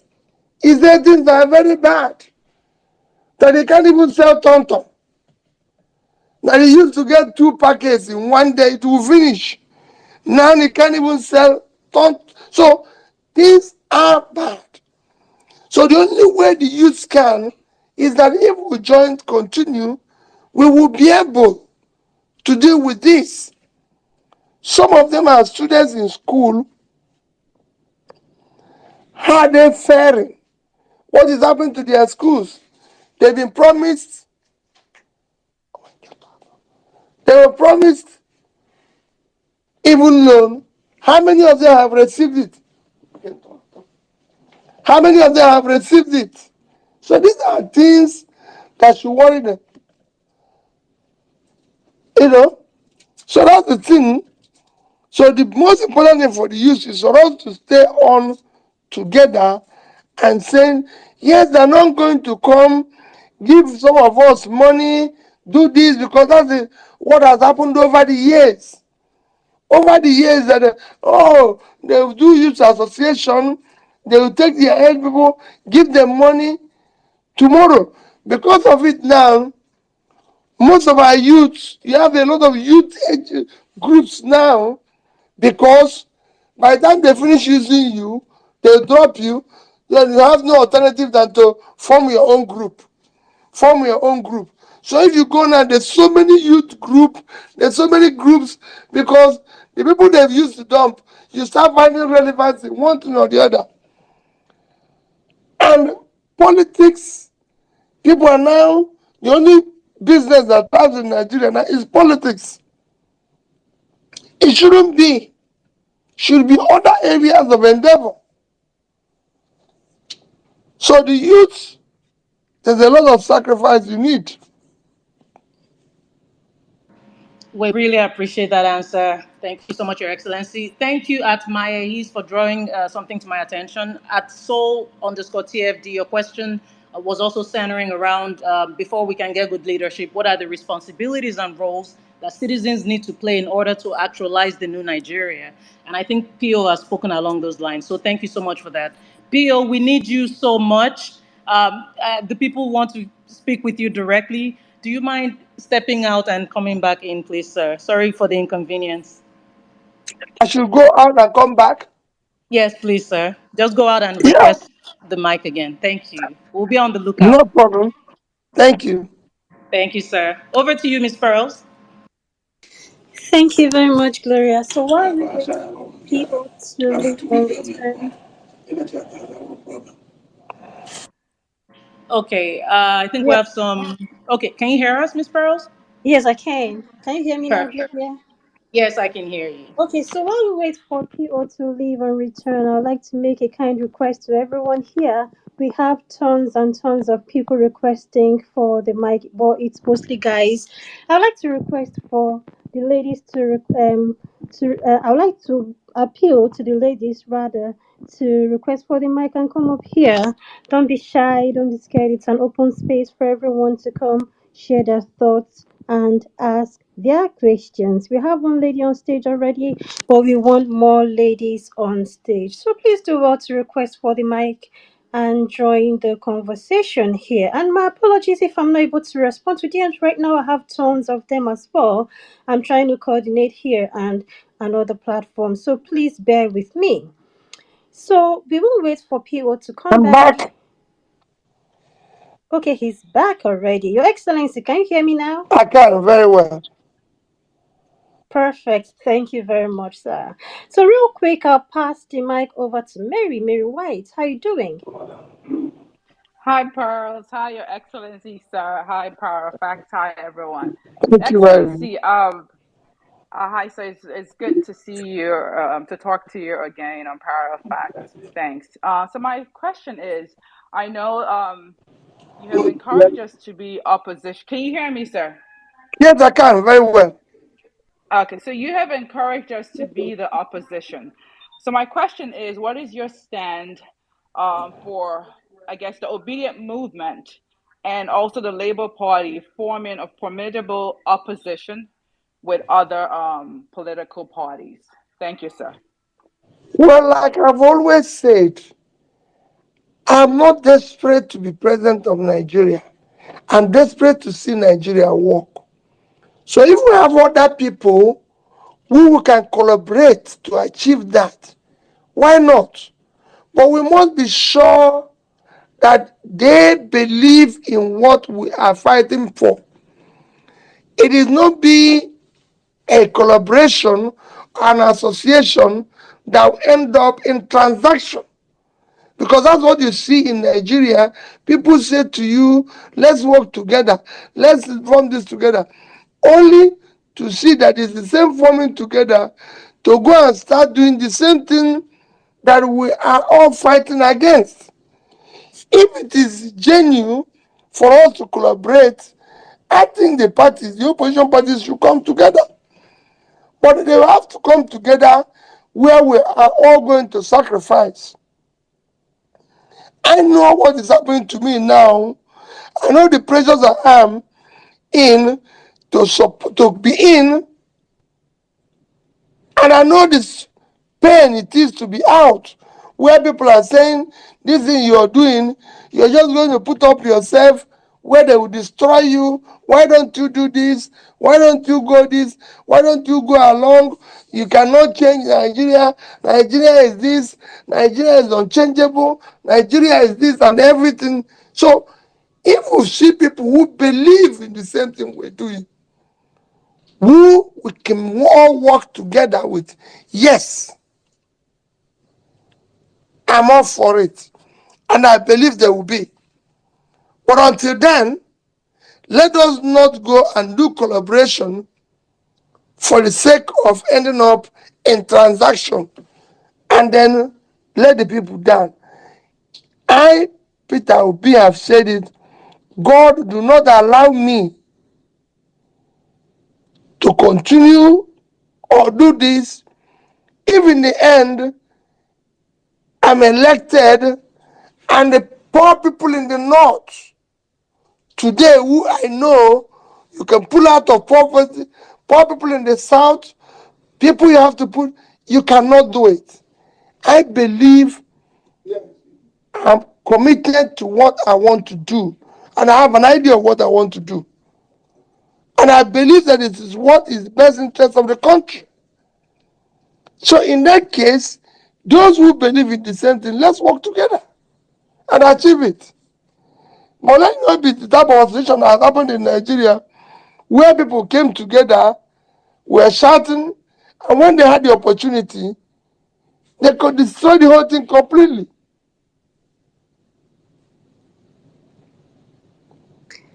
Thank you very much. Okay, thank you very much, Your Excellency. I hope you can still hear me.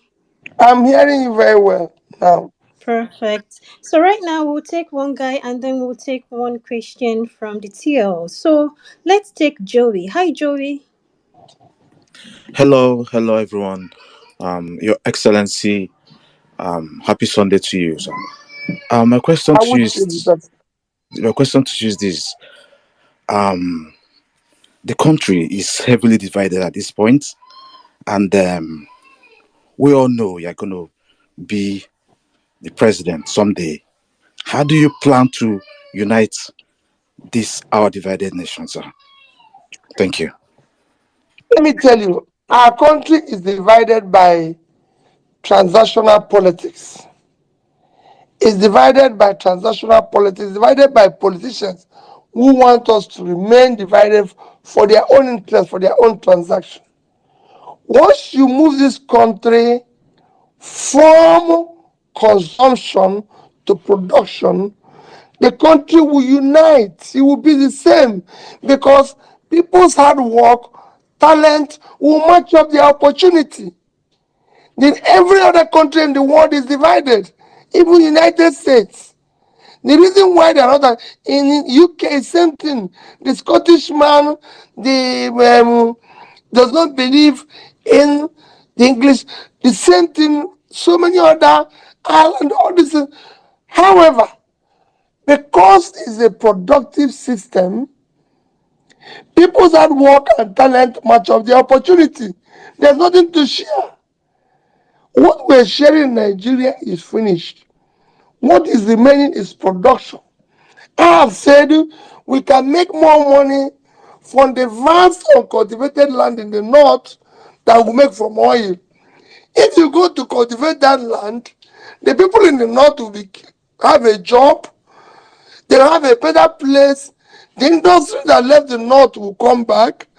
You go to southwest, the same thing, the industries that are here will remain. Nobody, you're not going to take the wharf away from here. There's wharf here, there's wharf in the port. If you go to China today, there's about 7 big ports. If you go to today, you said you're looking for the biggest ports in the world, you see that China controls about 4. It's in different areas of China, engaged in production. Same thing in Indonesia, any other place. When you start doing this, you find that there's little or nothing that divides us. What is dividing us today is consumption, sharing. And that's what is happening. It is because we're dancing. We're now in Titanic, where people are sinking. Those on the top are still beating their drums and dancing. Once we come to do the right thing, it will. In Anambra State, when I became governor, if you think this division is all over, it is all over the place. Even if you go to your family, when I became governor, this one will say it's from north, it's from south. When I started working, it disappeared. There's nothing. If you look at the youths from the north, the youths from the southwest, the youths from southeast, central, north central, they all agree. Nobody today in Nigeria buys bread cheaper. Nobody buys fuel cheaper. Nobody buys rice cheaper. JSK that left were domiciled in Southwest. Southwest people lost their job, as well as other Nigerians. PNG were domiciled in the Southwest. They left. So everybody is losing. It is not just people. Same thing with industries that left from the North. And I can tell you, we will unite the country as quickly as possible because we have the best people all over the place. And we will bring them together. And they will see reason why we work together. And there will be nothing to share. It will be work, work, work, work. And those who are involved in private businesses, private listen, the hard work. If we say we want money for transporters, for example, it will go for the transporters. The people who are doing Lagos Ibadan will get it. Those who are doing Lagos Ore will get it. Those who are doing Lagos Onitsha will get it. Those who are doing Lagos Kanu will get it. So the transporters all over the place. That is what it is. One area is for agriculture, one area is doing manufacturing, one area is doing this. But when you are sharing, is when you have ethnicity, division, along religious lines, along this, but in production, everybody is united. Thank you. Okay, thank you very much, Your Excellency. Thanks for that response. So right now, I'll go over to Gloria to take a question from the TL. Over to you, Gloria. Thank you so much. And I want to apologize to everybody. There were some technical things we were sorting behind the scenes. I am so sorry because they've been flogging me on the TL that I did not paraphrase some questions properly, and I apologize for that. It's a lot worth coordinating. But thank you for your patience. Your Excellency, I have a question here from at WizKid Tunes at WizKid Tunes is asking hashtag Peter Obi on parallel facts, hashtag ask PO a question. How will you tackle tribal bigotry in Nigeria? Because it's like a thing that seems to be shifting our attention from demanding a better governance right now. What are your thoughts, Your Excellency? Well, it is for this are the thing we have started. And those who live off, remember what I always say, we have for enemy, whenever you want to bring a change, you have for enemy all those that live off the old order. So what you have now is that the people with the old order is the one fighting now. And they are saying, we will crush this Peter Obi. We will make sure. And they're doing it jointly. So that's why you're seeing the ethnic bigotry, you're seeing this, because they were going to throw in everything.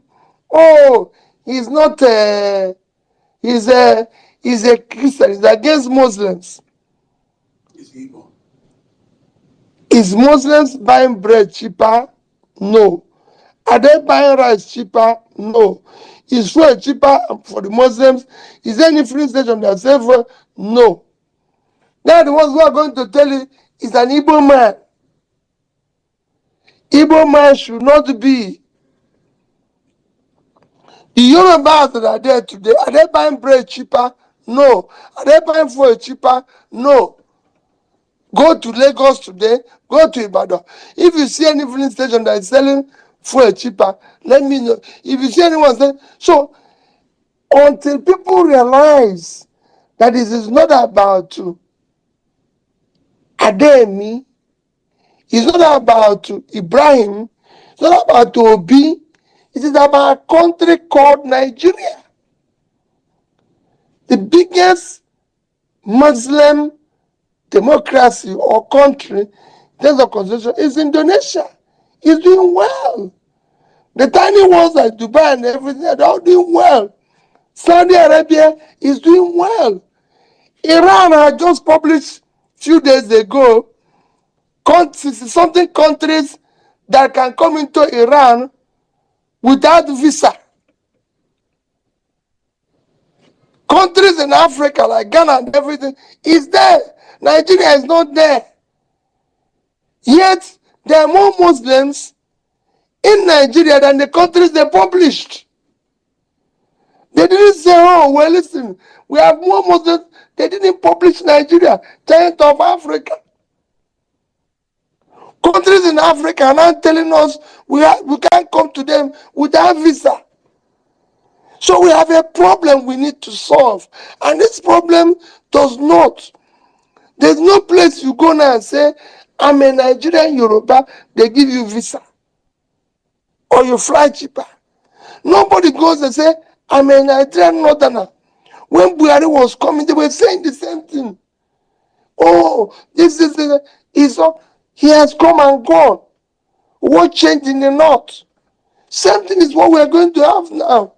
So this is the style of the old order to keep being there. And we must overcome it. We must deal with it. I urge all of us to be tolerant and understand each other. I have worked with every area of this country. I've been to everywhere in this country. The old order is crippling us by infusing this. There's so many Yorubas today that are married to Igbos. There's so many Igbos that are married to Yorubas. The same thing in the north, in the middle belt. I know a lot of people today, not that are married to Igbos and everything, but they continue to tell you. I know a lot of Muslims who are these, even prominent people, prominent families now, where the man is a Muslim, the wife is a Christian, and people have had all sorts of things. Yet, they keep telling you because it serves their purpose. So then they tell you that Peter Obi is imposing religious war. Peter Obi is doing this, Peter Obi is doing that. When there was bomb in Kaduna, he affected mainly Muslims. Peter Obi had gone there. Those who are shouting Muslim didn't go there. They didn't go. But they will be the first to shout and tell you it's about Muslim. When I was campaigning, I went to everywhere. One of the things I observed when I went there and everything, talking to other people, is that you have people who are not. It was not P2B who put in or Christianity that caused the criminality in the north. It was not Christianity that made them the people who are supposed to be educated not. No. And I have said I will start the turnaround from the north. Because I know what the problem is. Because I know what happens in Kanu. I know what happens in this. So what they are doing is to continue to use this fear. That is what I want us to overcome. That's why I said to you, they will do everything. If they can't get out, they will deal with P2B. P2B might not be there for them. But I'm ready for anything. Anything they want to do. And I'm sure that if we get together, when they take P2B away, other people will continue from where I stopped. That is what is important to me. Okay, thank you very much, Your Excellency. Before we proceed, I would like to make it clear that this is not an obedient space, neither is it a Labour Party space. It's for everyone, APC, Thank PDP, you. our political And people. fantastic. Yes, sir. So please feel free to request for the mic, regardless of whichever political party you belong to. Request for the mic and come up here and ask His Excellency questions. I'm sure he'll be very glad to hear from people from other parties. So let's proceed now by passing the mic over to Joyce. Hi, Joyce. Hello, everyone. My name's Joyce Onyemua. I'm a broadcaster with Nigeria Info FM Lagos, and my questions first would be the concern of insecurity, such a large problem in Nigeria. It's been consistent and has been persistent. I would like to know what you would do differently, and if you can tell us what, in your opinion, is the reason why the problem of insecurity has remained unchanged. The other question, which is hardly a question, but regardless, it's about the spirit in town, the pulse of the people. As a broadcaster, I tend to both interact and hear people give me what is their latent fears. People have become despondent, and that causes them to despair. I feel it's because they do not see something or someone reminding them of the courage and the will to pursue this vision for a new Nigeria. And in that regard, I'll be willing to extend an invitation if it is convenient for you to come on radio to speak to people, to remind them of the impetus it will take to be the Nigerians in the new Nigeria and what it would, require of them in order to achieve the new Nigeria. Thank you. Thank you very much, and thank you for your invitation. And I assure you, somewhere along the line, we will talk about the invitation, and I'll be part of it. Maybe not immediately, but definitely will be as we go along. On what you talked about insecurity, there's no way you will not have insecurity. We're going through now. In any other nation, my sister, you can't have 50% of your population living in poverty. You can't have almost 60% youth unemployment with all the energy we're in their productive age, and you will have insecurity. It has happened in countries and countries over the world. When people talk about agitation now, that is all over the place, I said to them, go and study Brazil, Mexico, Bolivia, other some of the Asian countries. These things were there because you have a high level of unemployment. I was talking to a prominent Briton the other day, and I said to him, if you have 15-20% unemployment in the UK, nobody will come out of his house. Very simple.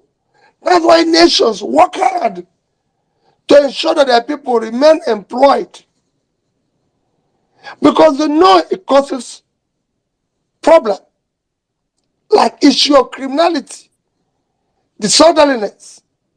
So what you need to do, and that is what Nigeria is facing, is happening in countries like Brazil, Mexico, and all countries around there. The more you put people out of poverty, the more you reduce criminality. There's a time every Mexican wants to move over to America. Today, Mexicans in America are going back to Mexico. So you could see. So it was Brazil and everywhere. Same thing in Asia. Indians are going back to India to make money. Indians become authority here today. Indians have become this. So it's Vietnam. So it's Indonesia. Today, Indonesia health setup has become exemplary. When I talk to people, authorities in health globally, they said to me, Peter, go and see what Indonesia is doing with the issue of their healthcare. So the more you do the right things that propel development, the more you have your people. Before, Nigerians were not running away from Nigeria. When I was in university, everybody wants to go to university in Nigeria. Only few people want to go abroad. Today, I had one of the famous pastors tell me a story that they pray for people's wish. That he was surprised when he said, people are looking for visas to go abroad and do this, and he wants to pray for them. Everybody came out, including old women and men. And he asked them, people want, they said they want to go too. Everybody wants to disappear. And people are dying across the oceans. And people are dying across the deserts, wanting to go away. Why? Poverty. It wasn't so.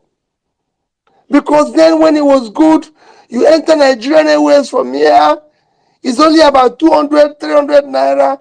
You fly to London, you don't need visa. I just said that Iran have just listed countries that can come without visa. They didn't put us. And this is what is happening to us. Dubai, 1991, when I went to Dubai for the first time, the people I met were asking me how they can get more Nigerians to come. You just come to the airport. Visa. Today, we're kneeling down and begging them to allow us to even pass. You know? So everything we've been denied everyone because things are not working. That is why you have criminality. We need to deal with it head on. And we have the resources to start reversing that. It's not going to happen overnight. But we can start doing it. And that is what I am saying. And that is what I want to do. And that's what I've done in a smaller scale and can say it will happen. It starts with the leader. The leader must be clear on where he's driving this vehicle to. And that's what I want to do. That's what I want us as a body to continue to agitate for. Where there will be respect for rule of law, where the executive, legislative, and judiciary will be men and people who want to sacrifice for this country.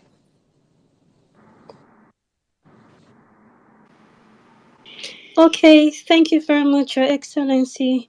So moving on real quick, I'm going to take a guy right now. Let's go over to Indifreke. Hi, Indifreke, how you doing? Hi, good evening. Please go ahead. Good evening. I, I've been requesting the mic. I am so honored to have been given the mic to be speaking to Mr. Peter Obi. I just turned 29 today, and this is such a blessing. Oh, happy birthday. I wish you the best of it. Amen. Thank you so And I'm much, sure sir. you'll be part of this new Nigeria. These are the people who want to change it for. Sir, you've given us a good faith to be part of it, and we appreciate you. So, quickly, let me just go over. For one, each time I look at my country, I look at what the future holds.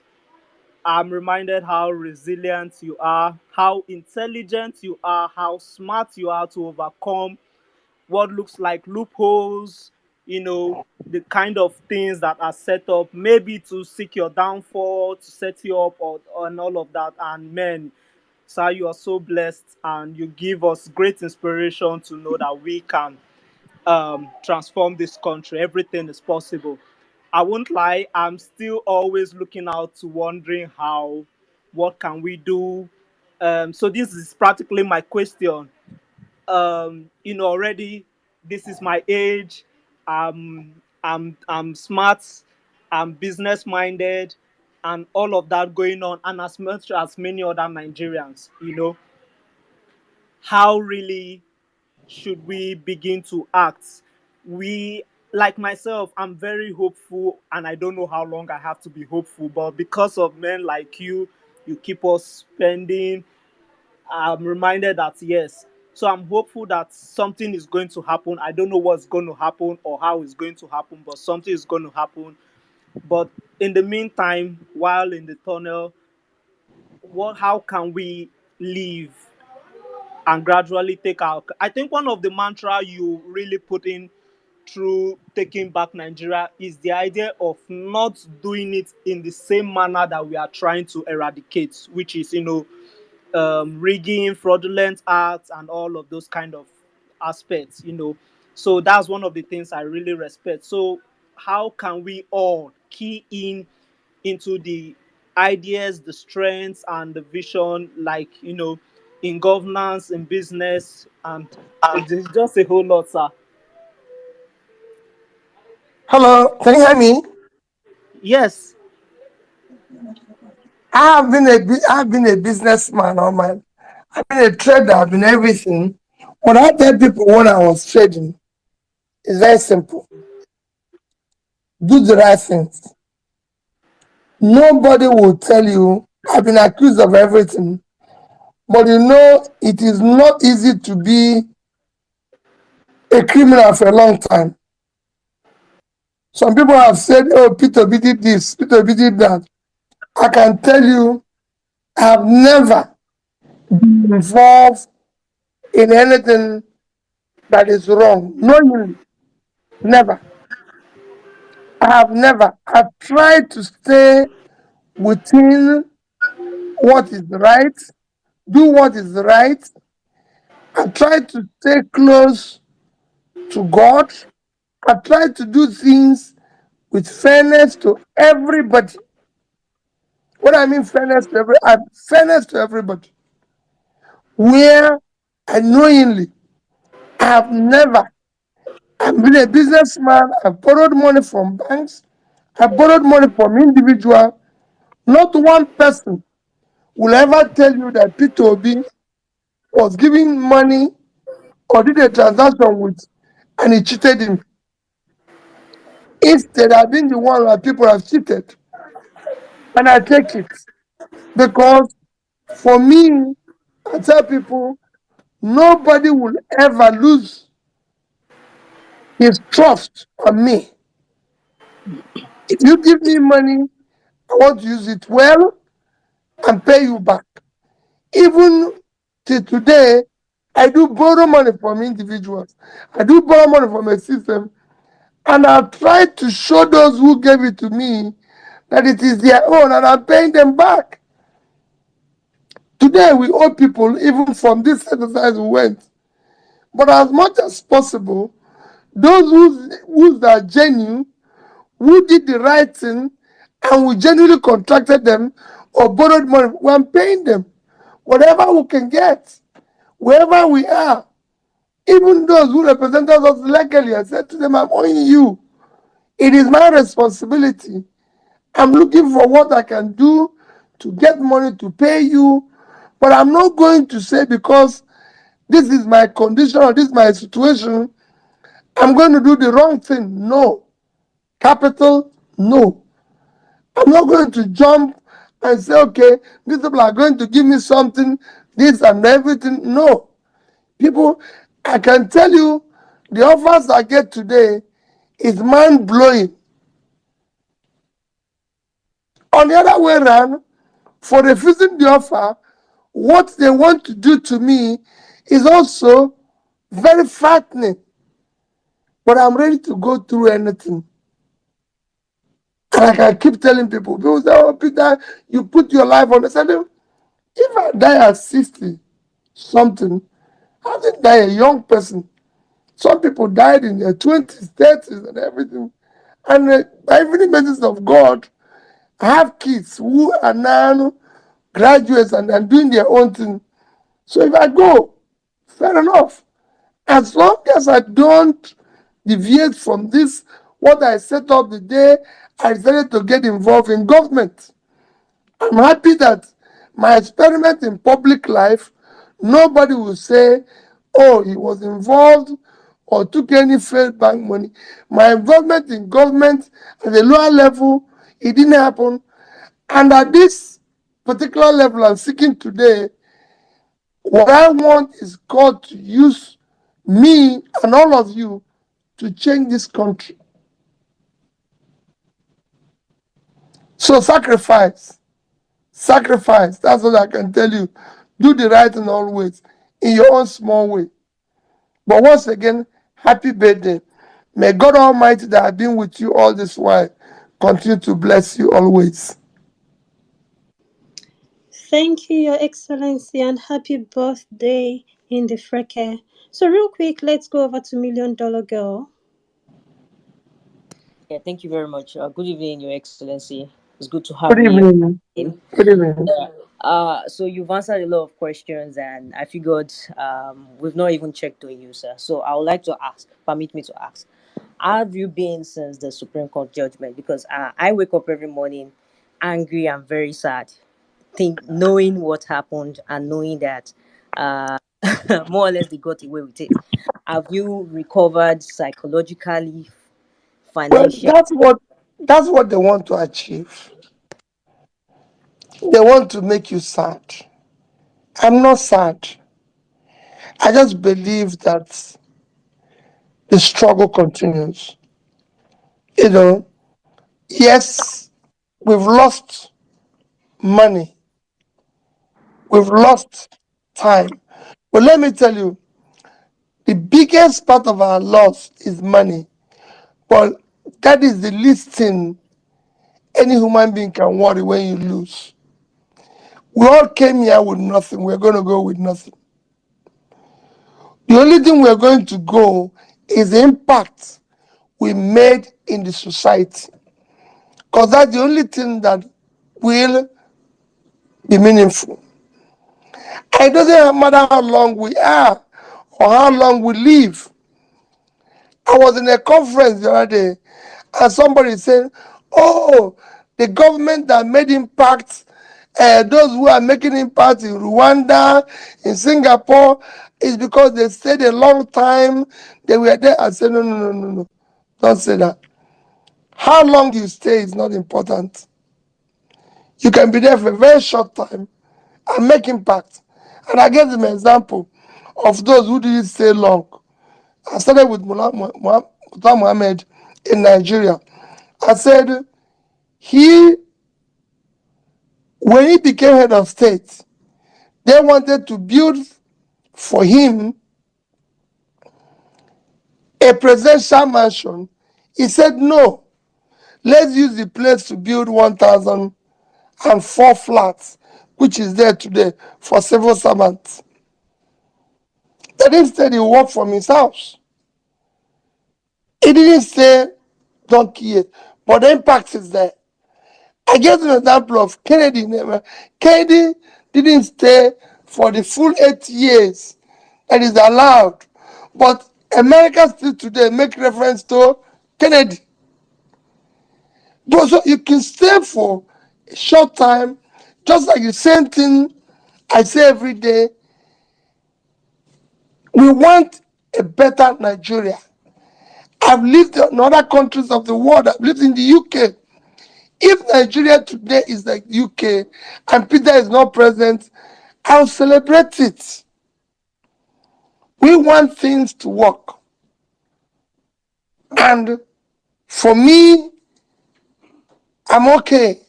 I'm fine. Be rest assured, let us remain cheerful. Let us remain who we are because they want to depress us. They want us to feel pain. They want us to, everything that can happen to us to not to continue is what they want. That is why they are worried that how can this man still be running around after the election? He's gone to court. When I tweet now, they have hired thousands of people they're paying. And they're youths whom I'm fighting for. They've hired thousands of them When you tweet now, they come back. Stupid man, you'll never be president. You're foolish. The other day, you raped a woman. There are all sorts of things in there. And I laugh. You know, you'll never be this. You'll soon be killed. You're a thief. You stole money. That's why you went to Anambra State and bankrupt the state. Killed people, stole all their money and everything and everything. EFCC is coming after you. ICPC, they've stood up everything. And they are going there. And the people who are doing this now, young people, somebody told me how much they're paid, how many of them have been hired, thousands of them being given money, and I asked him, okay, you're doing this. Tell me, how long will they pay you this money? Of what use is it to you? In your village, do people buy food cheaper? No. Is it enough for you to meet up your obligation? No. Peter just wants us to work. If it works for everybody. I've lived in a system that worked for everybody. And that's all I want. So for me, I'm fine. I'm healthy and I thank God for it. I don't have any issues or anything to worry about. It might be difficult. It might be painful. I'm struggling. My wife, my children might be going through it. But, we all have our different problems to deal with. So I thank you for your care and everything. Thank you very much, Your Excellency. So, real quick, let's go over to Omar Sissoko. Hi, So I'm not Omar. going to have time to ask my questions, please. Yes, I'm gonna come over to you. I'm just taking everyone according to how you came on stage. Thank Thank you. you. Good evening, everyone. Good evening, Excellence Good Obi. evening. Thank you for everything you're doing for Nigeria. Excellent, excellent campaign you run. It seems like you are the candidate of the the population of Nigeria. You have my vote. I'm from West Africa, Senegal, Mali, and really you have the means and the capital, intellectual capital to heal the divide amongst Nigerian, because I think all Nigerians have the same needs. So you became president. It's going to be obvious that you'll be able to be the person to be able to unite all Nigerian. My question to you is: since the independence in 65 years ago, I'm from West Africa region, colonized by the French. To this day, most of the 14 countries of West Africa are using the CFA currency that belongs to France. So we don't have any monetary independence. The economy of these countries are really poor compared to Nigeria, compared to the former British colonies. And right now, Mali, Burkina Faso, and Niger got rid of France because France is just extracting. Basically, if I can use the word, excuse my language, France is just stealing everything from these poor economy. We have, for example, in Senegal, the principal candidate, just like yourself, is in detention right now, and we have election in February 2024. But he's the candidate of the population. But God willing, he'll be able to. We're fighting for him so he can be the next president for Senegal, and that's going to trigger my wish. I'm subscribing to your new Nigeria, but I would like to invite you to my new Africa. My question to you is: after 65 years of independence, all these African countries, I think it's time for us to think about having the African citizenship. Africa to become one country under one president, under one currency. I think Africa United, the Federation of African Countries, is going to be the fourth superpower in the world. And I believe that the reason we have all these problem, economic problem in all these countries in Africa, is because we are not united. We don't think about one country, one president under one monetary policy. If we have one currency in the entire continent of Africa, we can solve all our problem because we don't need to go to the IMF and the World Bank or go to the European Union borrowing dollars and euro and the Chinese. We can develop our own country. So, my question to you is, how do you feel about the future of Africa being a federation under one president, one country, and one currency? Thank you so much for your Well, let me tell time. you, if you listen to my lecture in the Commonwealth just about 3 weeks ago, I was emphatic on it. While it will take a while of time for us to become a united country, Africa have no reason to be poor, because the only continent of the world that today you can say there's a future for development and creating that enormous is Africa. And Africa is so blessed. Today, Africa have the highest concentration of minerals, the so-called natural things. Africa. All the things you're looking for, the biggest deposit, the country with the highest amount of what they can call natural assets today is Congo. Natural resources, Congo is sitting on 24 trillion worth of natural assets. They have no reason to be poor. So is Nigeria. We have from oil to other minerals to everything. We have no reason to be poor. From South Africa to all over the place, we have what it takes. Africa have of the world's 60% all cultivated land today is in Africa. So Africa can become a food basket and power to the world. There's so much in Africa have a youthful population. While the other people are aging and everything, in Africa, we have a youthful population that is in their productive age. But because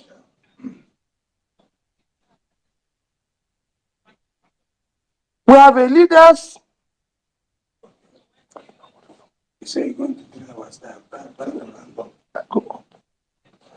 but they have leaders who don't want that. Because those people you're calling are using those leaders. It will shock you. I was campaigning to be president of Nigeria. I'm going to tell my story around my book one.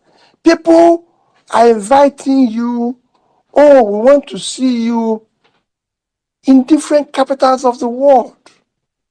And you go there, people say to you, we're going to put in this amount of money in your campaign, but this is going to happen, that is going to happen. I said, wait a minute, you're talking about my country. You can't do that. Why are we going to be going to United Nations to complain or beg about what God has given to us? Our seas, our waters, our oceans are being occupied, and all the resources there are going to foreigners. Why are we not going to United Nations to complain about foreigners in our territory? Our natural resources are being mined so the things we need to do, and I can tell you, it will happen. We will start by making sure that people are the ones in charge, running our affairs. We might not be united, but I keep saying Europe is not one, Asia is not one, but they found the common reality that they need to work hard and deal with their own issues. And that is where we will start. We must come together as a country. We must be able to have pay review mechanism to be able to say to the African leaders, OAU, everything must work as a family. We must be able to look at an African leader and say, you're wrong. You shouldn't treat your people like this. We're Africans. We should be able to say, have leaders who will not be there forever. Should be able to have laws within Africa that shows, I've said in Nigeria, for example, and I continue to maintain it, we should have a 5-year tenure where you do not have to come back because re-election has cost us a fortune. So 5 years, you go, and we rotate it all through our 6 geopolitical zones to be able to manage the problems within us and focus on voting the right people. People say to me, oh, no, I said, give me 5 years. I will show the direction that nobody can reverse. Because when people see that it's going well, if you want to reverse it, they will deal with you. In Anambra today, nobody can reverse what we did in education. Our education is thriving. Our health is thriving. If you go, when I started, there was no single school of nursing sciences. Today, we have about 8 and they're doing well. More and more are bringing up. In fact, other people are trying to now, I've seen 2 now coming up. So you cannot reverse it. If you reverse it, the people will protest. So for me, it is all about United Africa. Because that will take time. The same people will come and disrupt it. So let's get people work. Let us come together first, separately as we are, and start doing things, start trading together, start showing each other, making sure that this after which we have assigned agreement is working, make Africa to become productive, produce this, say goods. Today, trade within African countries is still below 10%. It should be more. And it's not something you talk about. It's about, again, having people who are competent to drive the process. Shouldn't just be 1 or 2. Should be all over Africa. Thank you. Can Thank I you have very much. one more quick question? I'm so Mr. sorry, Obi, I think Omar. yeah, I think you have a great chance on every single election. It's going to take 4 years. I think you should start right now and put your team on the ground and get at it. And once you control everything and you have the presence, strong presence, I think the presidency will be yours, God willing. Thank you so much for your time. Thank you. In Nigeria, when you start on time, because it's too expensive, we're there. We're doing whatever is possible. And we'll continue to do so. We're going to we're going to be helping out. Thank you. You're welcome. Okay, thank you, Omar. Thank you, Your Excellency. So I'm still taking everyone according to how you came on stage, and I'm having a gender balance here. I'll take one lady, one guy. So right now we'll take Sarah. After Sarah, we'll go over to Briggs. Hi, Sarah. How you doing? Sarah, are you there? Okay, Sarah is not there. Let's go over to Briggs. Hi, Briggs. Okay, hi, I'm here. Please go ahead. Good evening, everyone. Thank you for the opportunity. Okay, so Your Excellency PO, Nigeria can always have one president at a time. Now, Yes. everyone who's vying for this position means well for the country. That's what it means. Now, the present administration is on. would it be out of place, since you're not able to become the president, to offer hand of fellowship to work in this administration to make it work and make it better for what you want it to be? Now, That's you exactly what I'm doing by being in opposition. okay, For, being for in a system to opposition. work, for a system to work, you must be able to have an effective alternative everywhere in the world, even in your private business. You must have an alternative. That the reason why you're seeing America, Britain, everything, the first world develop is because they have an effective opposition. What are the things that have killed Africa is not having effective opposition, because everybody is lumped into one. That's what I'm providing now, and I can tell you, I can show you places where things would have gone wrong, and people said no. Listen, Peter B will oppose this, or this person will oppose this.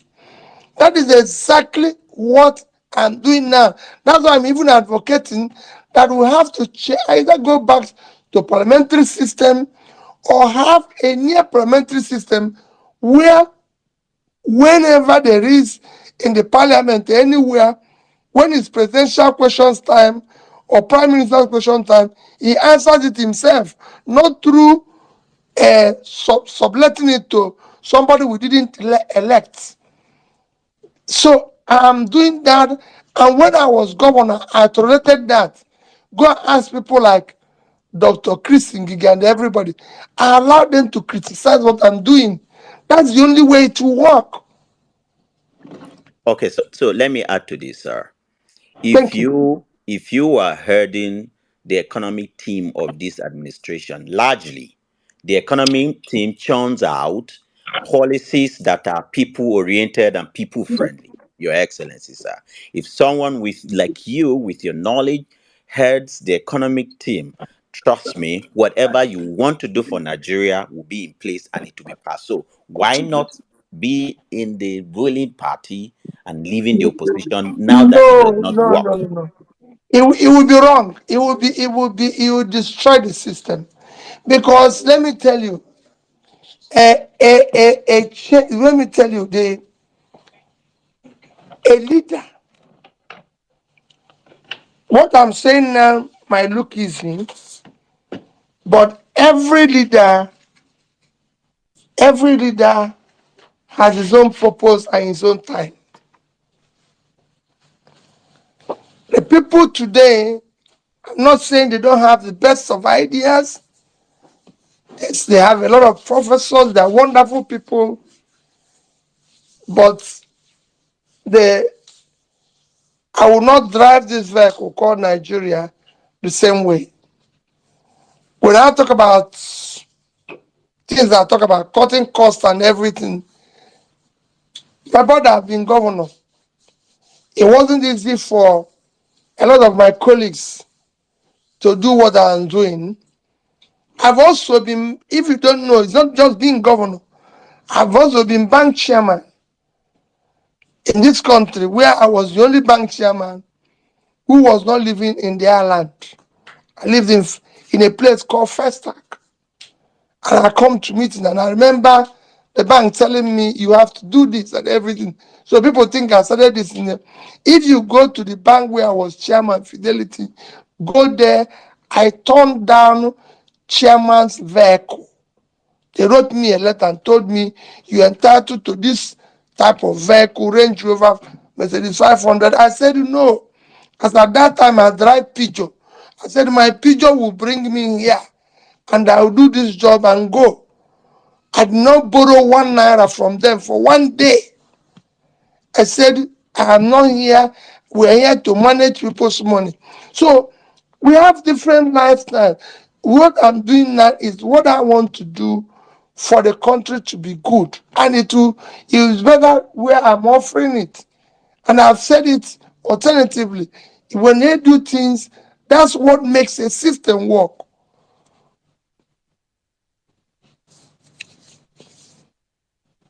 Okay, thank you very much, Your Excellency. So moving on real quick, we'll take one question from the TL. before I return to those on stage. So, Gloria, are you ready? I am. Thank you so much, Miss Pearl. At Soul Tie 1988 says, Sir, you have been putting out statements to counter most of what some may consider anti-people policies of this government, and this is really commendable. In a situation whereby the government continues in this path of bringing out policies that make life difficult for the masses, what do you recommend? And now I'm paraphrasing. In what ways can citizens get the government to change their positions on such policies? Well, again, that's not exactly what I answered in the last question. When we have effective opposition, I've now started even telling bodies like Nigerian Economic Summit, you can't continue to invite only people in government to occasions. Because that's what happens in Nigeria. That's what I'm going through now. I told you, if I want to come to a place, the people don't want to see you because they feel, hey, if you come now, you greet them. These people will see you. This is it. But if you go in societies that work, all the G7, G20 countries that work, is you invite people in government, you invite the opposition. So for us, what we need to do is to remain where we are and say, this is wrong. Look at in a few months, all of you are harassing labor legislators and say they are not doing the right thing. That's what it should be. Because you voted them for a purpose. Don't allow them to, after voting them, for them to go and say, oh, they didn't come there themselves. There was something they were offering and we voted them. There was something this government was offering and we voted them. They've told us that we're going to be 1 trillion economy, we're going to be this, we're going to be that, we're going to be this in the next few. That is what we want to see. If you know what, that's why we should be able to say, hey, that number of people that went to COP went there because that's how they used to go. So when this happens, you say no. They want to build a house, you say no. They want to buy yachts, we say no. All these things are no because they're no. Don't tell us, oh, it's been there. Oh, there's nothing wrong in it. Like they used to say when the question about yacht, they say, somebody used to, a governor used to own yacht, a governor used to own plane. That was when things were good. Today, we can no longer go on that way. We can no longer afford that type of lifestyle. It is no longer visible for us to do things like that, and it must be stopped. So that's where we are. So we continue to say things are wrong when they are wrong. That's what we'll continue to do. Absolutely. Thank you very much, Your Excellency. So, real quick, let's go over to Nello. Hi, Nello. Hi, Pearl. Please, can I go after the next person, please? Sure. Okay, Nello, are you there? Yes, I am, but I'm just tied up in something. I'll be free after the next person, please. Okay, sure. Okay, let's take Malik. Hi, Malik. Malik, are you there? Okay, Malik doesn't seem to be there. Let's go over to Chief Owakena. Can you hear me? Yeah. I thought Malik had spoken already. No, Malik has not spoken. Please go ahead with your question. Is it me or Malik who is going ahead? Chief Owakena, please go ahead. Okay. Thank you. Yeah, good evening from my end first. Good evening, Mr. President. I Good call evening, you Mr. brother. because I know we won the election and the criminals stole it from us. Mr. President, from what we have seen in the past year, we have seen that our ballot revolution will not do it. We have also seen that the courts will not do it for us. They are compromised. We saw the blatant whatever they did at the Supreme Court. And we have seen subsequently how the criminals in government today, I will use the word criminals because we all in this room know the truth. The whole world knows the truth. How they have continued to blatantly put their people, their cronies in power, from INEC to police to whatever arms of government. Mr. President, you and I know, and everybody knows, that going to the ballot again will not do it for us. Take Imo, take Kogi, take Bayelsa as examples. Take Kanu as example. Take Port Harcourt as example. Those states where I'm from is coming up very soon. The same thing will happen. Mr. President, I will differ with everybody in this room and ask you a simple question. Please, Yes. when are we going to hit the streets? Because if the tables were turned, Tinubu and his gang would have turned off Nigeria by today. We played by the rule, voted massively, went to the court massively, and we did everything. And they still denied us what was right. Mr. President, there is no constitution today in Nigeria. So when are we going to hit the streets? That is the language they will understand. If you say you don't want people to be killed, they dropped a bomb in Kaduna few weeks ago. You visited them. They killed innocent people over there. Across the country, people are being kidnapped daily. Coppers going to Zamfara are still in captive for over 4 months, if I'm not mistaken. People Yes. can't feed across Nigeria, Mr. President. When are we going to hit the street? That is what they will understand. Because we won the election.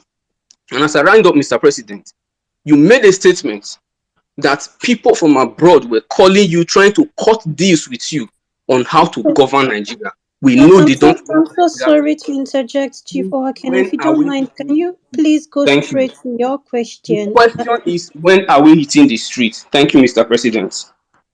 Okay. Thank you very much. I know how you feel. I know the pain you feel. But let me tell you what I've always said. We are preaching the right things. We will not do it wrongly. I've always said that those who want to answer excellency must come through the excellent way. It will take time. It will look as if it's going to be tonight. But I will tell you, it won't be too far. We are going to do it the right way, and we're going to get there. We're going to do it the right way, and it's going to get there. The people will be with us. They will come to an end one day, because there are things I cannot tell. They're coming to an end because hunger, everything, because they can't do it. We're not going to. I have said to people, if you hit the streets, it will be worse. It will be worse for those you're trying to protect, because they are the ones who live in armored houses with armored cars, which I and you don't have. They live a sophisticated life. They are now using billions to refurbish themselves and everything. I said it before that coppers who genuinely want to serve Nigeria are now in captivity, and people are celebrating. People are celebrating, and nobody cares. They didn't mention them in their celebration. I didn't see their celebration mention, oh, these my people who are in captivity. I didn't see them show prayers or mention those who died in Kaduna in their speeches. So, please, Let's not allow more to die. Yes, it might be language they will understand, but after more people have been killed and kidnapped and all of excuse given, my pleading with you is that let us try to continue the same way we've done it so far. We will get there. Quote me anywhere. Okay, thank you very much, Your Excellency. So, real quick, let's go over to Nello before we come over to Omega. Hi, Nello. Hi, Pels. Good evening, the people's president, the people's choice, Mr. Peter Obi. It's such an honor to be here today to speak to you. So, sir, my question is this. It's We an know honor that for me Nigerian, too. so we know that Nigerian politicians are ruthless. I mean, we saw what they did in the last election. And it's very nice to hear you speak and to hear your optimism, for the Nigeria that we want, the Nigeria that we deserve. But I'm just very worried, that we are dealing with monsters, people who believe in holding on to power at all costs. And I'm looking at what happened at the last election, and I'm looking at the next election to come, because obviously for you to be able to effect any change of any kind, you need to be able to get into power. And if the conditions remain the same, how how do how do you get people to come out again, to put in everything, because it's like you do everything, you convince people to come out and vote, and they come, they even, some people give up their lives, defending these votes, and then the umpire just comes and do whatever they like, and they get the judges to declare them, and it's like another cycle of hopelessness. So how do we mitigate this? What can we do? Because when I look at the Nigerian situation, when Um, I look at what happened in the last election, I'm I'm really just I'm sorry. think Nello, I'm really very sorry to interject you right now. Please, do you want to just go straight to your yeah, I was just question? about to round up actually. I was just going to Okay. say, how do we mitigate what happened, in the last election from happening again, going about it the right way, just like you've suggested. Well, Thank you. we will continue. If you look at what we were able to do in 1 year, it wouldn't have been possible if not for our remaining together and resilient. And like I told you, if they think it is that easy for them, I won't be going through what I'm going through today. You know, but because they too are scared, they too are going everything, even what we're talking now, they're listening. They know that we're on the right path. They're not God. So let us remain faithful to what we're doing. Let's do the right things.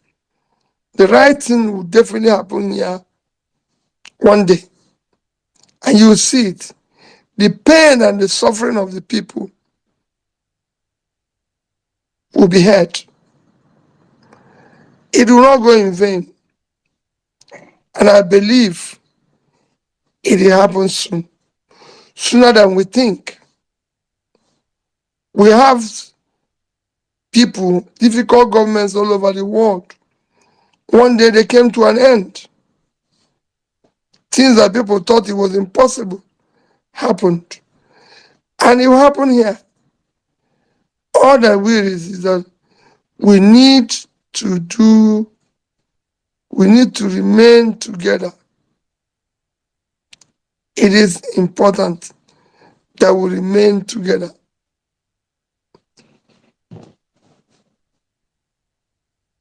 Thank you, Your Excellency.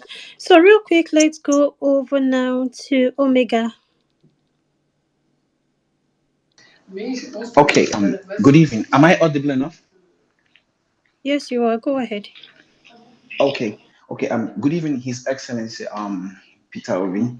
Okay, so my question is, knowing how fraudulent this administration came into power, do you think they're gonna be a credible election in Nigeria? Do you think if a party wins an election, that this current administration is gonna hand over power to them, knowing how fraudulent and how evil they are? Do you think it's possible for another party to win an election and take it? That But victory. remember, That's my question. remember what I remember what I said before.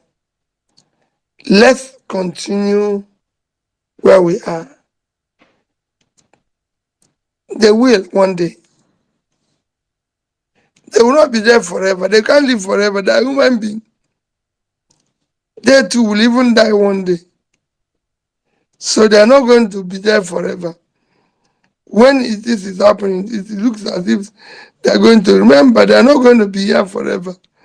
They are human beings.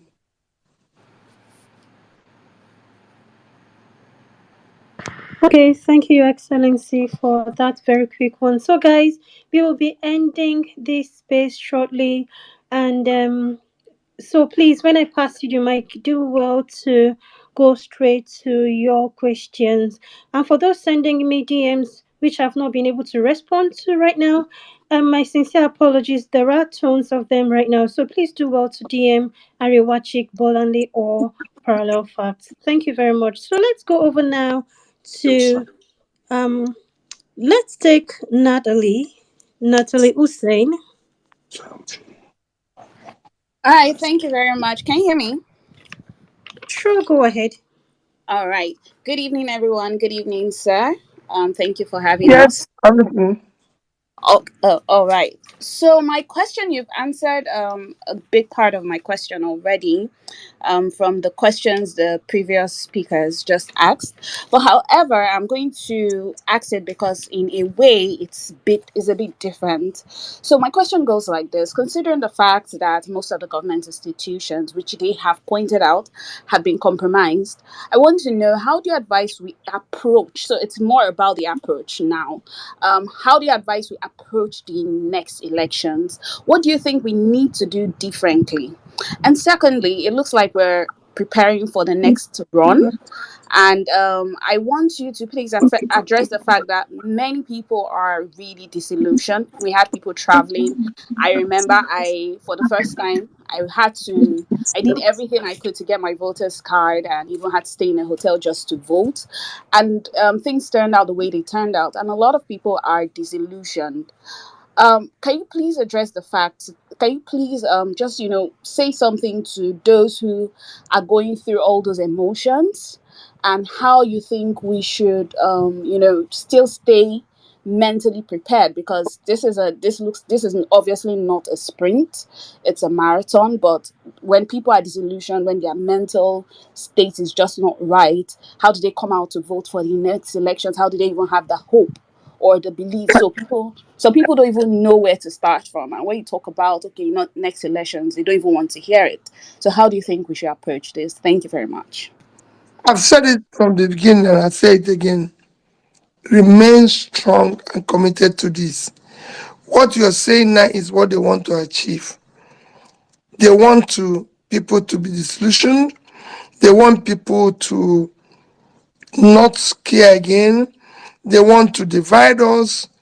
They've now started doing that, making you feel it's tribal thing, with maybe Yoruba versus Igbo, maybe Hausa versus North versus South. These are the things they will do. But I'm pleading with you, do not listen to them.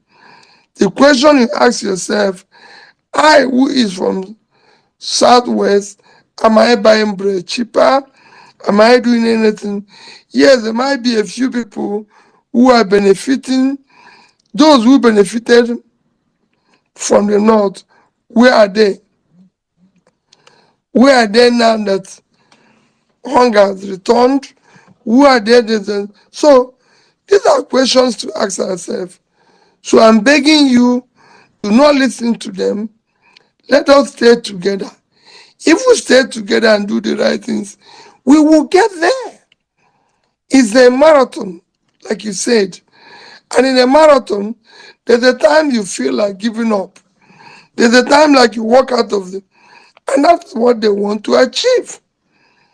They want to achieve that. So we will not give it to them. We will stay on. And I assure you, they will. If I skip, like I repeated several times, if I tell any of you a bit of what I go through on a daily basis, you said no, give up, let them take everything. But because I've seen it before, because for me, what else to live for? If this is what we should go through and things will work, I'm prepared for it. So when they're doing it, it's like, okay, we're on in it, we will continue to be in it, whatever happens. So I'm begging everybody, let's stay on. Don't feel anything. What we achieved in 1 year, so that if we work hard with all they are trying to do, they've given us all the promise, they're sharing everything, let's stay together. All we want is a better Nigeria where everybody will start feeling proud of being part of that country. States that are countries that are denying us opportunity today.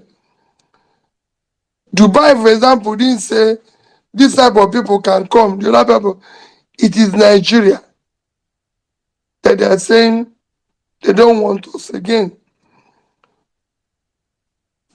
Iran that denied the visa didn't say some Nigerians will come, some will not be. It is Nigeria. Everybody that is dealing with us now is dealing with us as a Nigerian. Like I said, JSK didn't say we will not leave Nigeria because we're in Southwest and the Southwesterner is now in charge. They left because they didn't see hope in Nigeria. Because about Nigeria. It's not about who is there and who is not there. PNG, all their facilities is in Southwest. They left. They didn't say, oh, let's wait. They didn't leave because a Southeasterner and a Northerner. They didn't even leave when Buhari was in charge to say, okay, since it's the Northerner that is there. So, and the same thing is what is happening everywhere. Same thing is what is happening everywhere. Nobody is saying, oh, because this person is in charge or this person is there, let's stay. No, they are all going because they no longer see hope in your place. That's why they are going. And we must all come together to reverse that. If you stay on, those who are disillusioned will turn around. It will be difficult. But if we all not stay on, it will come to a time those who are pushing us will know that we can stay together and work together. And I'm urging all of us, please, for we have no other country except this one. Let us stay together, no matter the differences we have, no matter a different background, ethnicity, religion, these are things they're using to confuse us. Everywhere, most religions have stayed together. You have seen me say it in campaigns. The Catholic church in Dubai was built by Emir of Dubai. He's a Muslim. The Queen gave the Muslims one of the choicest land in London to build their mosque. They are not Muslims. In the UK, everybody lives together. In other parts of the world, everybody lives together. Let us live together in Nigeria. Do not listen to them when they tell you P2B is this, P2B is this. The only thing P2B is that he's not believing in what they are doing. He's talking about a change. Even if I'm as bad as they think, at least I'm better than some. That is why I'm able to see money that I would have taken and say no to it. This is what we want to do. Let's start looking for those who can say even partly in it. Why is the other people leaving debts? Why didn't they leave money? These are things we want to do. Let's look for those who are at least trying to do something and work with them. It will go a long way. It is important. It will go a long way. It is important. It's a lot of sacrifice, but it is achievable. Okay, thank you very much, Your Excellency. Let's have Odo Akaji. Hello, Miss Pels. Can you hear me? Loud and clear. Please go ahead. Oh, fantastic. Good evening, Mr. Obi. Good evening. I'm calling from Abia State, so thank you for supporting Alex to ascend the leadership of my state. We feel the difference. My question is, how do you feel that your party were not able to stop these people from swearing in into INEC positions, well-known card-carrying members of the APC, which is against the norm and against the law? Thank you. Well, for me, those people can still be there and will affect the change. People think, let me tell you, in countries where there have been change, people have even their uncles and their brothers and everything, and there was change. It's happened in countries where they have their uncles, their parents, their children, everywhere, and change happened. So all those people that are swearing in, when there will be change, they will be there and they will not do anything for them. It is when we allow it that they will get away with whatever they will get away with. When one day, they will not be able to do it. There will be a day, INEC officer will not risk announcing the wrong result. He will not risk it because he knows the implication. It will happen. There will be a time no judge will risk giving any type of reckless judgment. It will happen if only we remain together and do the right things. Thank you for acknowledging what is happening in Abia. If you go now, you see people who are saying Peter Obi doesn't criticize Alex for financial recklessness. He's criticizing other people, and I laugh. Go and see financial recklessness, but go and see what he's been able to do in a few months. He's been in charge. What are we asking people to do? Just do some work, So people have not done anything, and they're telling you, oh, go and see what is happening in Abia. What has been happening in Abia? What has happened? This man came in with the same government that we're all quarreling with now.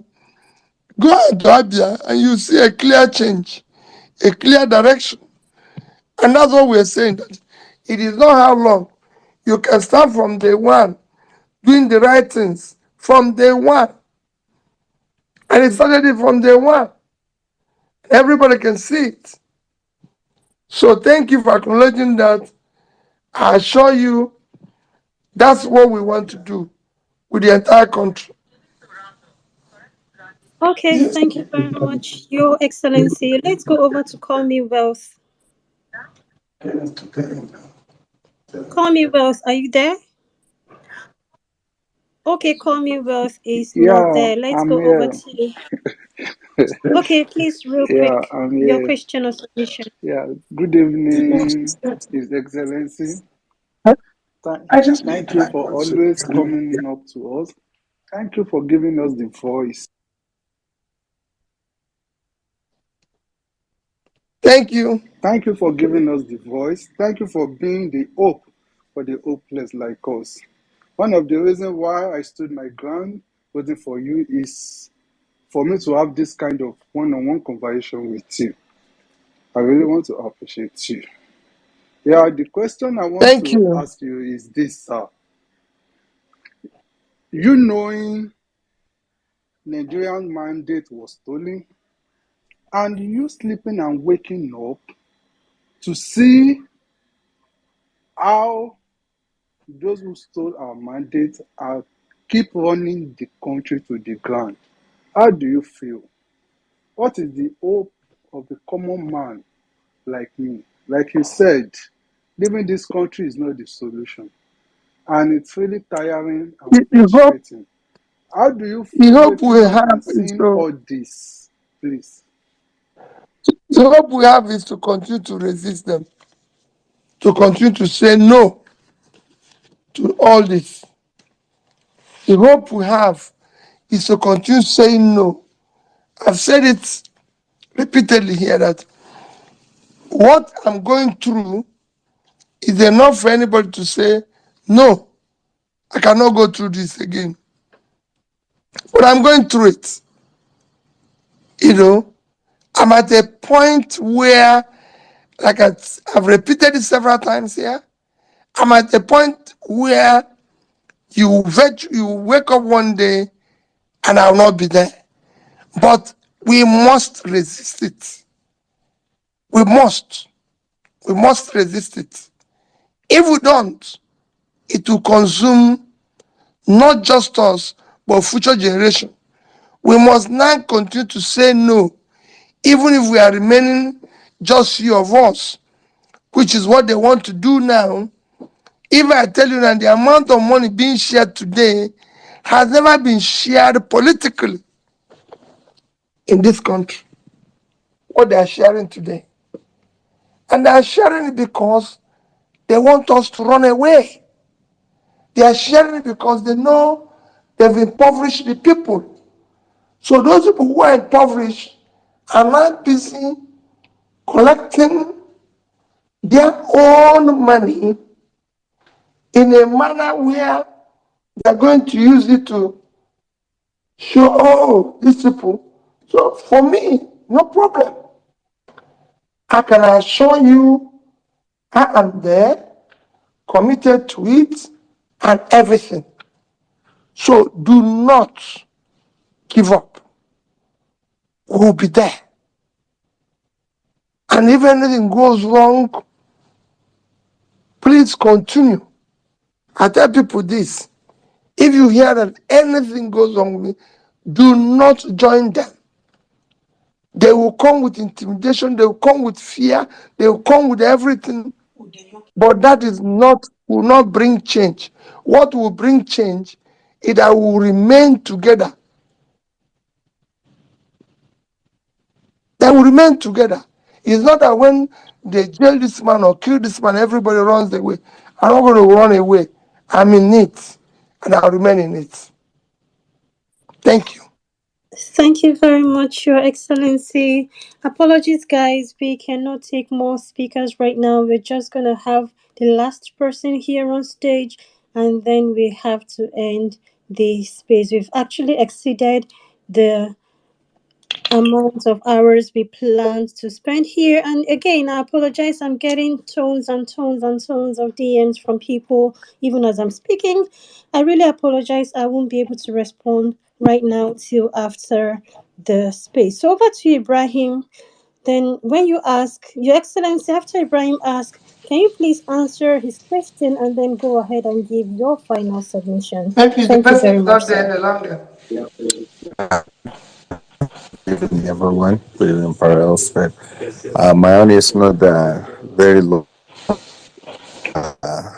You have said that we have to come together. We have to stick together. We have to be together. So I think coming together needs a small I'm not structure hearing you again. and a small leadership for us to see how we can come Oh, together hold on. Hello? to do Hold whatever on. we want to do. Ibrahim, can Hello? you hold on a little bit? Your Excellency, can you hear me? Hello? Can you hear me, sir? I'm hearing you now. Okay.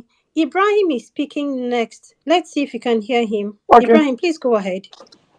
Yeah, Excellency, you've been saying that we have to come together, we have to be together, we have to work together. And working together, being together, need like a structure and small leadership, and also what we'll be doing to keep ourselves together, the activities we're supposed to be both online and offline, how we're supposed to, that family mindset that you want us to have, what are we going to put together to bring ourselves more closer? I think Parallel Facts and Violence Space are doing an activity on a weekly basis. What else can we put together just for us to remain one family? And how is the leadership going to be? Are we still going to revert back to you? Are we supposed to select some people around us that to give us leadership, or we just continue to do what we did during the election, everybody to be on this one? Thank you. Well, these are things that we're going to talk about and work on going forward. We must find a way to remain together, work together, like I said. But this, what you said now, is like a suggestion on things we need to do going forward. We really need to start, finding ways of remaining together, engaged, but it will be something we must do if we must be able to achieve any result that will impact and achieve where we're going, because we have a purpose. It is that purpose that will keep us together. It is that have us to have a loose coordination, maybe people in different zones, in different areas, and everything. No, it wouldn't be just referring only to me. We have to have leadership that is coordinated so that we know we are working. But if we just came out of the election, we're going to do that. We're going to be working with Labour Party, because that is where we are. And then other people who believe in what they're doing, who are not our members, we have to find a way to accommodate everybody to be able to move. But it is not something I can say to you, this is the way, this night, or this way. These are things we have to, other people will come with their different ideas.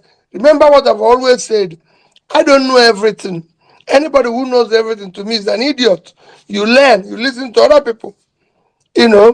I'm somebody who believes that a leader's job is to always learn, always listen. A leader must be a listener, he must be a learner, but he must be someone who is strong enough to know that you have to implement the right thing, do the right thing, stay on it, even when it's going to be a huge cost to you.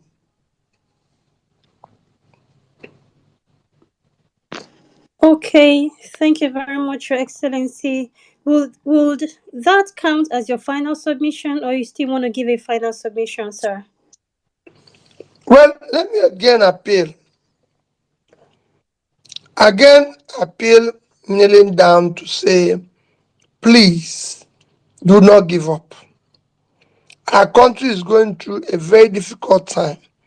People are suffering. It is not easy for any country to go where over 50% of your population is living under poverty. Over almost a three-quarter of your population is living under multi-dimensional poverty. Over 20 million of your population are students out of school. You have almost 40% youth unemployment. It is not easy. And we can't go on like this. We have no other country except this one. I'm begging all of you, do not give up on the country. Yes, people might find way to go out, but even if you go out, do not switch off on Nigeria. Remember that your people are here. We're here. We don't want to give up. Let us work as a family. Even if some of us are not there tomorrow, do not give up on Nigeria. It is the only country we have, and we can remain united. Nigeria has all it takes to be a great country. From the north to the west, to the east, to the center, God has blessed this country. All we need is to stay together and work together. I wish all of you all the best as we come to the end of the year, and wish us a great new year next year. I'm sure we'll be talking as often as possible. For the organizers of this, the ladies, you've been wonderful. You know, I don't like when I say it, men don't like it. My success as a bank, as a governor came when the women were in charge, because they pushed very hard. So I thank you people for hosting this. And I assure you, I promise before it's going to be every 2 months. It didn't happen, but next year we must do it at least every quarter. At least. It might not be every 2 months, but every quarter. And I'm going to stay engaged through Twitter, through everything. And you can always come across to me through so many people and ask questions when you need. If you're looking for me, there's so many ways you can reach me. Please, and I'll be available. Thank you, and have a wonderful night, evening, day, depending on where you're staying. God bless you. Bless your families always. Thank you very much, Your Excellency, for that very wonderful final submission. Before we round up, guys, I'm going to pass the mic over to Gloria to speak briefly on parallel facts. Over to you, Gloria. Thank you so much. I just want to say, Your Excellency, we appreciate you. More people appreciate you than those who do not. One thing we can all agree on is that you prioritize people's welfare and have left such an indelible mark on the landscape of Nigerian politics. We will continue to honor and appreciate your contributions while holding on to the belief that a new Nigeria is truly possible. Thank you so much for honoring us today. On And on behalf of Parallel Facts, we thank you all for coming today. We had, I may be wrong, but I think we had well over 11,000 people tune in. And the space continues. Please continue to share, retweet, DM it, spread the word. PO is here for us, and we appreciate it so much. Our hashtag is